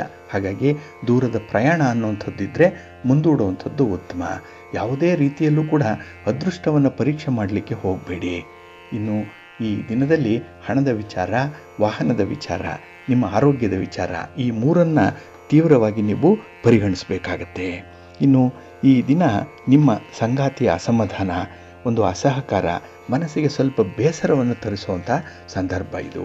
ಹಾಗಾಗಿನೇ ಈ ದಿನ ಒಂದು ಕಡೆ ಸಂತೋಷ ಇದ್ದರೆ ಯಾವುದೋ ಒಂದು ಕಾರಣಕ್ಕೆ ಮತ್ತೊಂದು ಕಡೆ ನಿಮ್ಮ ಪ್ರೀತಿ ಪ್ರೇಮದ ವಿಚಾರದಿಂದ ಮನಸ್ಸಿಗೆ ಬೇಸರ ಆಗುವಂಥದ್ದು ಕೂಡ ಇರುತ್ತೆ. ಹಾಗಾಗಿ ಸ್ವಲ್ಪ ಬ್ಯಾಲೆನ್ಸ್ ಮಾಡ್ಕೊಳ್ಳಿ, ಒಳ್ಳೆಯದಾಗುತ್ತೆ. ನಿಮ್ಮ ಮನೆಯ ದೇವರನ್ನು ಸ್ಮರಣೆ ಮಾಡ್ತಾ ಇರಿ. ಹಾಗೆ ಭಕ್ತಿಯಿಂದ ಮಹಾಗಣಪತಿಯನ್ನು ಆರಾಧನೆ ಮಾಡಿ, ಸುಬ್ರಹ್ಮಣ್ಯ ಸ್ವಾಮಿಯನ್ನು ಪ್ರಾರ್ಥನೆ ಮಾಡಿಕೊಳ್ಳಿ, ಒಳ್ಳೆಯದಾಗತ್ತೆ. ನಿಮ್ಮ ಅದೃಷ್ಟದ ಬಣ್ಣ ತಿಳಿ ಹಸಿರು, ಅದೃಷ್ಟದ ದಿಕ್ಕು ಈಶಾನ್ಯ ದಿಕ್ಕು, ಅದೃಷ್ಟ ಸಂಖ್ಯೆ 2. ಧನುರಾಶಿ. ಧನುರಾಶಿಯವರಿಗೆ ಈ ದಿನ ಯಶಸ್ವಿ ದಿನ. ಕಳತ್ರ ಸ್ಥಾನದಲ್ಲಿ ಚಂದ್ರ ಇರುವಂಥ ದಿನ, 7ನೇ ಮನೆ, ಶುಭ ಫಲಗಳ ಮನೆ ಇದು. ಹಾಗಾಗಿ ನಿಮ್ಮ ಪ್ರೀತಿ ಪಾತ್ರರಾಗಲಿ, ನಿಮ್ಮ ಪತಿ ಆಗಲಿ, ನಿಮ್ಮ ಪತ್ನಿ ಆಗಲಿ ಈ ದಿನ ನಿಮಗೆ ವಿಶೇಷವಾದಂಥ ಒಂದು ಒಲವನ್ನು ತೋರಿಸುವಂಥ ಸಂದರ್ಭ. ನಿಮ್ಮ ಕೆಲಸ ಕಾರ್ಯಗಳಿಗೆ ಅವರ ಸಹಕಾರ ಪೂರ್ಣ ಪ್ರಮಾಣದಲ್ಲಿ ಇರುತ್ತೆ. ಇನ್ನು ಈ ದಿನದಲ್ಲಿ ಕೆಲಸದಲ್ಲಿ ಇದ್ದಂತಹ ಆರಂಭಿಕ ಅಡೆತಡೆಗಳನ್ನು ಬಹಳ ಚೆನ್ನಾಗಿ ನೀವು ನಿವಾರಣೆ ಮಾಡಿಕೊಳ್ತೀರಿ. ಹಾಗೆ ಕೌಟುಂಬಿಕ ಜೀವನದಲ್ಲಿ ಇದ್ದಂತಹ ಏರಿಳಿತಗಳು ಅವುಗಳನ್ನೇ ನೀವು ಬಂಡವಾಳ ಮಾಡಿಕೊಳ್ಳುವಂಥ ಸಾಧ್ಯತೆ ಕೂಡ ಇರುತ್ತೆ. ಒಟ್ಟಾರೆ ಈ ದಿನ ಪರಿಸ್ಥಿತಿ ಹೇಗೆ ಇದ್ದರೂ ಅದರ ಮೂಲಕ ಒಳ್ಳೆಯದನ್ನೇ ಪಡ್ಕೊಳ್ತೀರಿ, ಒಳ್ಳೆಯ ಫಲಿತಾಂಶಗಳನ್ನೇ ಪಡ್ಕೊಳ್ತೀರಿ. ಇನ್ನು ಈ ದಿನ ಪ್ರಭಾವಿ ವ್ಯಕ್ತಿಯ ಸಹಾಯದಿಂದ ನಿಮ್ಮ ಕ್ಷೇತ್ರದಲ್ಲಿ ಯಶಸ್ಸನ್ನು ಕಾಣುವಂಥ ಸಂದರ್ಭ ಕೂಡ ಇದೆ. ಹಾಗಾಗಿ ಒಬ್ಬ ವ್ಯಕ್ತಿ ನಿಮ್ಮ ಒಂದು ಜೀವನವನ್ನೇ ಬದಲಾವಣೆ ಮಾಡುವಷ್ಟು ಸಹಾಯ ಅಥವಾ ಒಂದು ಮಾತಿನ ಭರವಸೆ ಈ ದಿನ ನಿಮಗೆ ಸಿಕ್ಕುವಂಥದ್ದು ಇದೆ. ಇನ್ನು ಈ ದಿನದಲ್ಲಿ ಅಪರಿಚಿತರ ಜೊತೆ ಕೆಲಸ ಮಾಡುವಂತಹ ಸಂದರ್ಭದಲ್ಲಿ ಹೆಚ್ಚು ಜಾಗೃತೆಯಿಂದ ಇರುವಂತಹ ಅಗತ್ಯತೆ ಕೂಡ ಇದೆ. ಹಾಗೆ ಅವರಿಂದ ಒಳ್ಳೆಯ ಸಹಕಾರಗಳನ್ನು ಪಡ್ಕೊಳ್ಳುವಂಥದ್ದು ಕೂಡ ಜೊತೆಯಲ್ಲೇ ಇರುತ್ತೆ. ಇನ್ನು ಈ ದಿನ ಏಕಾಂತದಲ್ಲಿ ನಿಮ್ಮ ಒಂದು ಆತ್ಮಾವಲೋಕನ ಮಾಡಿಕೊಳ್ಳಿಕ್ಕೆ ಒಂದು ಅವಕಾಶ ಕೂಡ ಸಿಕ್ಕತ್ತೆ. ಎಂದೋ ಮಾಡಿರುವಂಥ ಒಂದು ಸಣ್ಣ ತಪ್ಪು, ಅದಕ್ಕೆ ಆಗಿರುವಂಥ ಒಂದು ಘೋರವಾದಂಥ ಶಿಕ್ಷೆ, ಇದನ್ನು ನೀವು ಮೆಲುಕು ಹಾಕುವಂಥ ಸಾಧ್ಯತೆಗಳು ಜಾಸ್ತಿ ಇರುತ್ತೆ. ಆದರೆ ಅದು ನಿಮಗೆ ಈ ಸಮಯವನ್ನು ವ್ಯರ್ಥ ಮಾಡುವಂಥ ಒಂದು ಪ್ರಯತ್ನ ಆಗುತ್ತೆ. ಸ್ವಲ್ಪ ಎಚ್ಚರಿಕೆಯಿಂದಲೇ ಸಮಯದ ಉಳಿತಾಯ ಮಾಡಿಕೊಂಡು ಅದಕ್ಕೆ ಒಂದು ಪರಿಹಾರವನ್ನು ಕಂಡುಕೊಳ್ಳುವಂಥದ್ದು ಕೂಡ ಉತ್ತಮ. ಇನ್ನು ಈ ದಿನ ವೈವಾಹಿಕ ಜೀವನ ಸುಖಮಯವಾಗಿರುತ್ತೆ. ಸುಖ ಅನ್ನೋದಕ್ಕಿಂತ ಇದ್ದುದರಲ್ಲೇ ತೃಪ್ತಿ ಪಟ್ಕೊಳ್ಳುವಂತಹ ಸಂದರ್ಭ ಇದು. ಹಾಗಾಗಿ ಈ ದಿನ ನಿಮ್ಮ ಕುಟುಂಬದ ವಿಚಾರದಲ್ಲಿ ನೀವು ತೆಗೆದುಕೊಳ್ಳುವಂತಹ ತೀರ್ಮಾನ ತುಂಬ ಪ್ರಬುದ್ಧವಾಗಿರುತ್ತೆ. ವ್ಯವಹಾರಗಳು ನಿಮಗೆ ತುಂಬ ಸಂತೋಷವನ್ನು ತರುತ್ತೆ, ಕುಟುಂಬಸ್ಥರಿಗೂ ಕೂಡ ಇಷ್ಟ ಆಗುತ್ತೆ ಅನ್ನುವಂಥ ಒಂದು ಹಿನ್ನೆಲೆಯಲ್ಲಿ ಈ ದಿನ ಬಹಳ ಪ್ರಬುದ್ಧವಾಗಿ ವರ್ತಿಸ್ತೀರಿ. ಹಾಗೆ ಧನಾತ್ಮಕವಾಗಿ ಆಲೋಚನೆ ಮಾಡ್ತೀರಿ. ಪಾಸಿಟಿವ್ ಥಾಟ್ಸ್ ಅನ್ನುವಂಥದ್ದು ಎಲ್ಲ ಕಡೆಯಲ್ಲೂ ಇರುತ್ತೆ, ಎಲ್ಲ ವಿಚಾರಗಳಲ್ಲೂ ಕೂಡ ಇರುತ್ತೆ, ಒಳ್ಳೆಯದಾಗುತ್ತೆ. ನಿಮ್ಮ ಇಷ್ಟ ದೇವರನ್ನು ಆರಾಧನೆ ಮಾಡ್ತಾ ಇರಿ. ವಿಷ್ಣು ಸ್ತೋತ್ರವನ್ನು ಹೇಳ್ಕೊಳ್ಳಿ, ವಿಷ್ಣು ಸಹಸ್ರನಾಮವನ್ನು ಹೇಳ್ಕೊಳ್ಳಿ, ಒಳ್ಳೆಯದಾಗುತ್ತೆ. ನಿಮ್ಮ ಅದೃಷ್ಟದ ಬಣ್ಣ ಬಿಳುಪು, ಅದೃಷ್ಟದ ದಿಕ್ಕು ಈಶಾನ್ಯ ದಿಕ್ಕು, ಅದೃಷ್ಟ ಸಂಖ್ಯೆ 1. ಮಕರ ರಾಶಿ. ಮಕರ ರಾಶಿಯವರಿಗೆ ಈ ದಿನ ಷಷ್ಠದಲ್ಲಿ ಚಂದ್ರ ಇರುವಂತಹ ದಿನ. 6ನೇ ಮನೆಯಲ್ಲಿ ಚಂದ್ರ ಬಹಳ ವಿಶೇಷವಾದಂಥ ಒಂದು ಅವಕಾಶಗಳನ್ನು ಪಡ್ಕೊಳ್ಳುವಂಥ ಸಂದರ್ಭ ಇದೆ. ಅಂದರೆ ನಿಮ್ಮ ವ್ಯಾಪಾರದಲ್ಲಿ, ವ್ಯವಹಾರದಲ್ಲಿ, ನಿಮ್ಮ ಚಟುವಟಿಕೆಯಲ್ಲಿ, ಅದರಲ್ಲೂ ವಿದ್ಯಾರ್ಥಿಗಳು ಈ ದಿನ ಉತ್ತಮ ಅವಕಾಶಗಳನ್ನು ಪಡ್ಕೊಳ್ತೀರಿ. ಹಾಗೆ ಈ ದಿನ ಒಂದು ಒಳ್ಳೆಯ ಕೆಲಸವನ್ನು ಮಾಡುವಂಥ ಒಂದು ಉತ್ಸಾಹ ನಿಮ್ಮಲ್ಲಿರುತ್ತೆ. 4 ಜನರಿಗೆ ಅನುಕೂಲ ಆಗುವಂಥ ಒಂದು ಕೆಲಸ ನಿಮ್ಮಿಂದ ಆಗುವಂಥದ್ದು, ಇದರಿಂದ ನೀವು ಮೆಚ್ಚುಗೆಯನ್ನು ಪಡ್ಕೊಳ್ಳುವಂಥದ್ದು ಕೂಡ ಇರುತ್ತೆ. ಒಟ್ಟಾರೆ ಈ ದಿನ ಅವಸರದಲ್ಲಾದರೂ ಕೂಡ ಒಂದು ಜವಾಬ್ದಾರಿಯುತವಾದಂಥ ಕೆಲಸವನ್ನು ಪೂರೈಸುವಂಥದ್ದು ಇದೆ. ಹಾಗೆ ಈ ದಿನ ಸಣ್ಣ ಪುಟ್ಟ ಮನಸ್ತಾಪಗಳು ಕುಟುಂಬದಲ್ಲಿ ಬರಬಹುದು. ಅದನ್ನು ಈ ದಿನ ನೆಗ್ಲೆಕ್ಟ್ ಮಾಡಬೇಡಿ. ಆದಷ್ಟು ಅದಕ್ಕೆ ಸೂಕ್ತವಾದಂಥ ಉತ್ತರವನ್ನು ಕೊಟ್ಟು ಅವರ ಭಿನ್ನಾಭಿಪ್ರಾಯವನ್ನು ಉಪಶಮನ ಮಾಡುವಂಥದ್ದು ಉತ್ತಮ.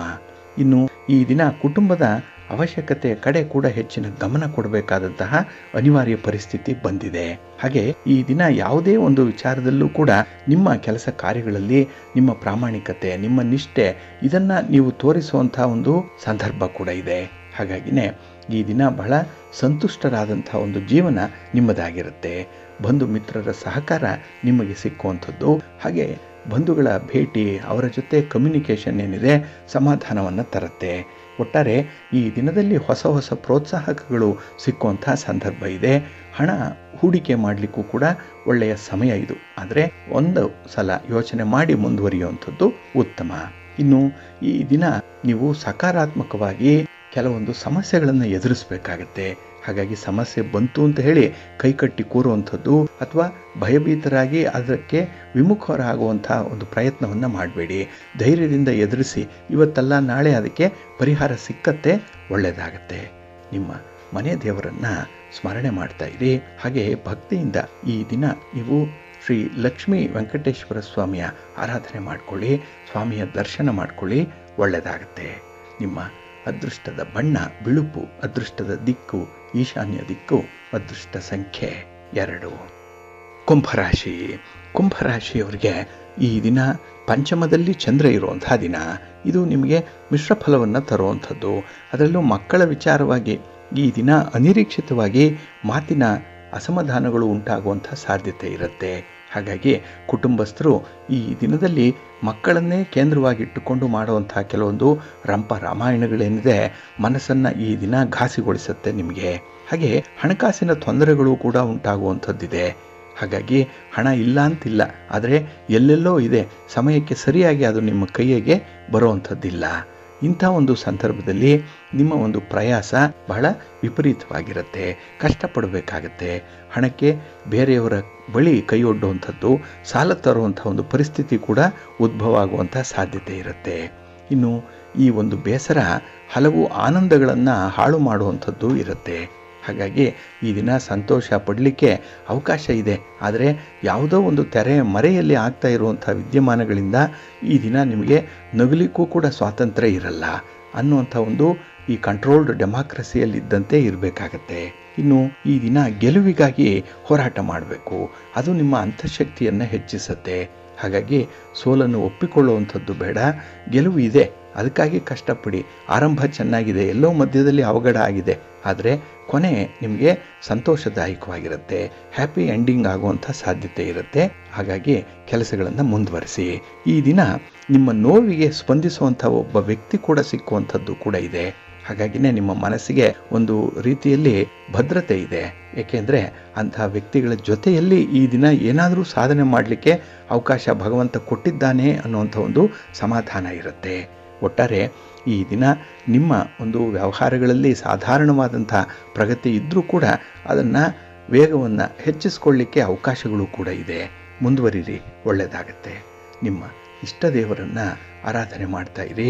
ಹಾಗೆ ಭಕ್ತಿಯಿಂದ ಈ ದಿನ ಶ್ರೀರಾಮ ರಕ್ಷಾ ಸ್ತೋತ್ರವನ್ನು ಹೇಳ್ಕೊಳ್ಳಿ, ರಾಮನಾಮ ಜಪ ಮಾಡ್ಕೊಳ್ಳಿ, ಆಂಜನೇಯನ ಸ್ತೋತ್ರವನ್ನು ಹೇಳ್ಕೊಳ್ಳಿ, ಒಳ್ಳೆಯದಾಗತ್ತೆ. ನಿಮ್ಮ ಅದೃಷ್ಟದ ಬಣ್ಣ ಗುಲಾಬಿ, ಅದೃಷ್ಟದ ದಿಕ್ಕು ಈಶಾನ್ಯ ದಿಕ್ಕು, ಅದೃಷ್ಟ ಸಂಖ್ಯೆ 2. ಮೀನರಾಶಿ. ಮೀನರಾಶಿಯವರಿಗೆ ಈ ದಿನ ಚತುರ್ಥದಲ್ಲಿ ಚಂದ್ರ ಇರುವಂಥ ದಿನ, 4ನೇ ಮನೆ. ಹಾಗಾಗಿನೇ ಈ ದಿನ ನಿಮಗೆ ಮಧ್ಯಮ ಫಲಗಳಿರುವಂಥ ಸಂದರ್ಭ.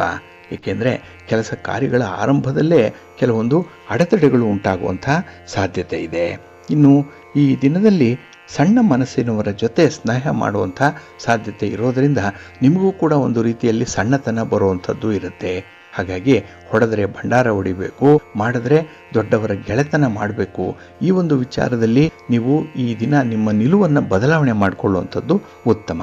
ಹಾಗೆ ಈ ದಿನ ವ್ಯಾಪಾರ ವ್ಯವಹಾರಗಳು ಸಾಧಾರಣವಾಗಿ ನಡೆದರೂ ಕೂಡ ಎಲ್ಲೋ ಒಂದು ಕಡೆ ಗೊಂದಲಕ್ಕೆ ಕಾರಣವಾಗುವಂಥ ಸನ್ನಿವೇಶಗಳು ಕೂಡ ಇದೆ. ಹಾಗಾಗಿ ಆದಷ್ಟು ಬೇಗ ಇದನ್ನ ಒಂದು ಕ್ಲಾರಿಫೈ ಮಾಡಿಕೊಳ್ಳುವಂಥದ್ದು, ಅಂಕಿ ಅಂಶಗಳನ್ನ ಈ ದಿನ ದಾಖಲೆಗಳನ್ನ ಸುಸ್ಥಿತಿಯಲ್ಲಿ ಇಟ್ಕೊಳ್ಳುವಂಥದ್ದು ಉತ್ತಮ. ಹಾಗೆ ಸ್ಥಿರಾಸ್ತಿಯ ವಿಚಾರವಾಗಿ ಯಾವುದೇ ನಿರ್ಧಾರವನ್ನು ಕೈಗೊಳ್ಳಲಿಕ್ಕೆ ಹೋಗಬೇಡಿ. ಹಾಗೆ ಈ ದಿನ ಭಯದ ಮೇಲೆ ಜಯ ಸಾಧಿಸುವಂತಹ ಧೈರ್ಯ ನಿಮ್ಮೊಂದಿಗೆ ಇರಬೇಕು. ಅದಕ್ಕಾಗಿ ಸ್ವಲ್ಪ ಧೈರ್ಯದಿಂದ ಇರಿ, ಪರಿಸ್ಥಿತಿಯನ್ನ ನಿಮ್ಮ ನಿಯಂತ್ರಣಕ್ಕೆ ತಂದುಕೊಳ್ಳಿ, ಒಳ್ಳೆಯದಾಗತ್ತೆ. ಇನ್ನು ಈ ದಿನ ಯಾವುದೇ ಒಂದು ವಿಚಾರದಲ್ಲೂ ಕೂಡ ನಿಮಗೆ ಸ್ಪಂದಿಸುವಂಥ ವ್ಯಕ್ತಿ ಸಿಕ್ಕಾಗ ಅವರ ಜೊತೆ ಇರಿ. ಅವರ ಗೆಳೆತನವನ್ನು ಈ ದಿನ ನೀವು ಮುಂದುವರಿಸಿ. ಏಕೆಂದರೆ ನಮ್ಮನ್ನು ಇಷ್ಟಪಡುವಂಥವರ ಜೊತೆಯಲ್ಲಿ ನಾವಿರಬೇಕು, ನಮ್ಮ ಶ್ರೇಯಸ್ಸನ್ನು ಕೋರುವಂಥವರ ಜೊತೆಯಲ್ಲಿ ನಾವಿರಬೇಕು ಅನ್ನುವಂಥ ಹಿರಿಯರ ಮಾತು ಈ ದಿನ ಅಕ್ಷರಶಃ ಸತ್ಯವಾಗುತ್ತೆ ನಿಮಗೆ.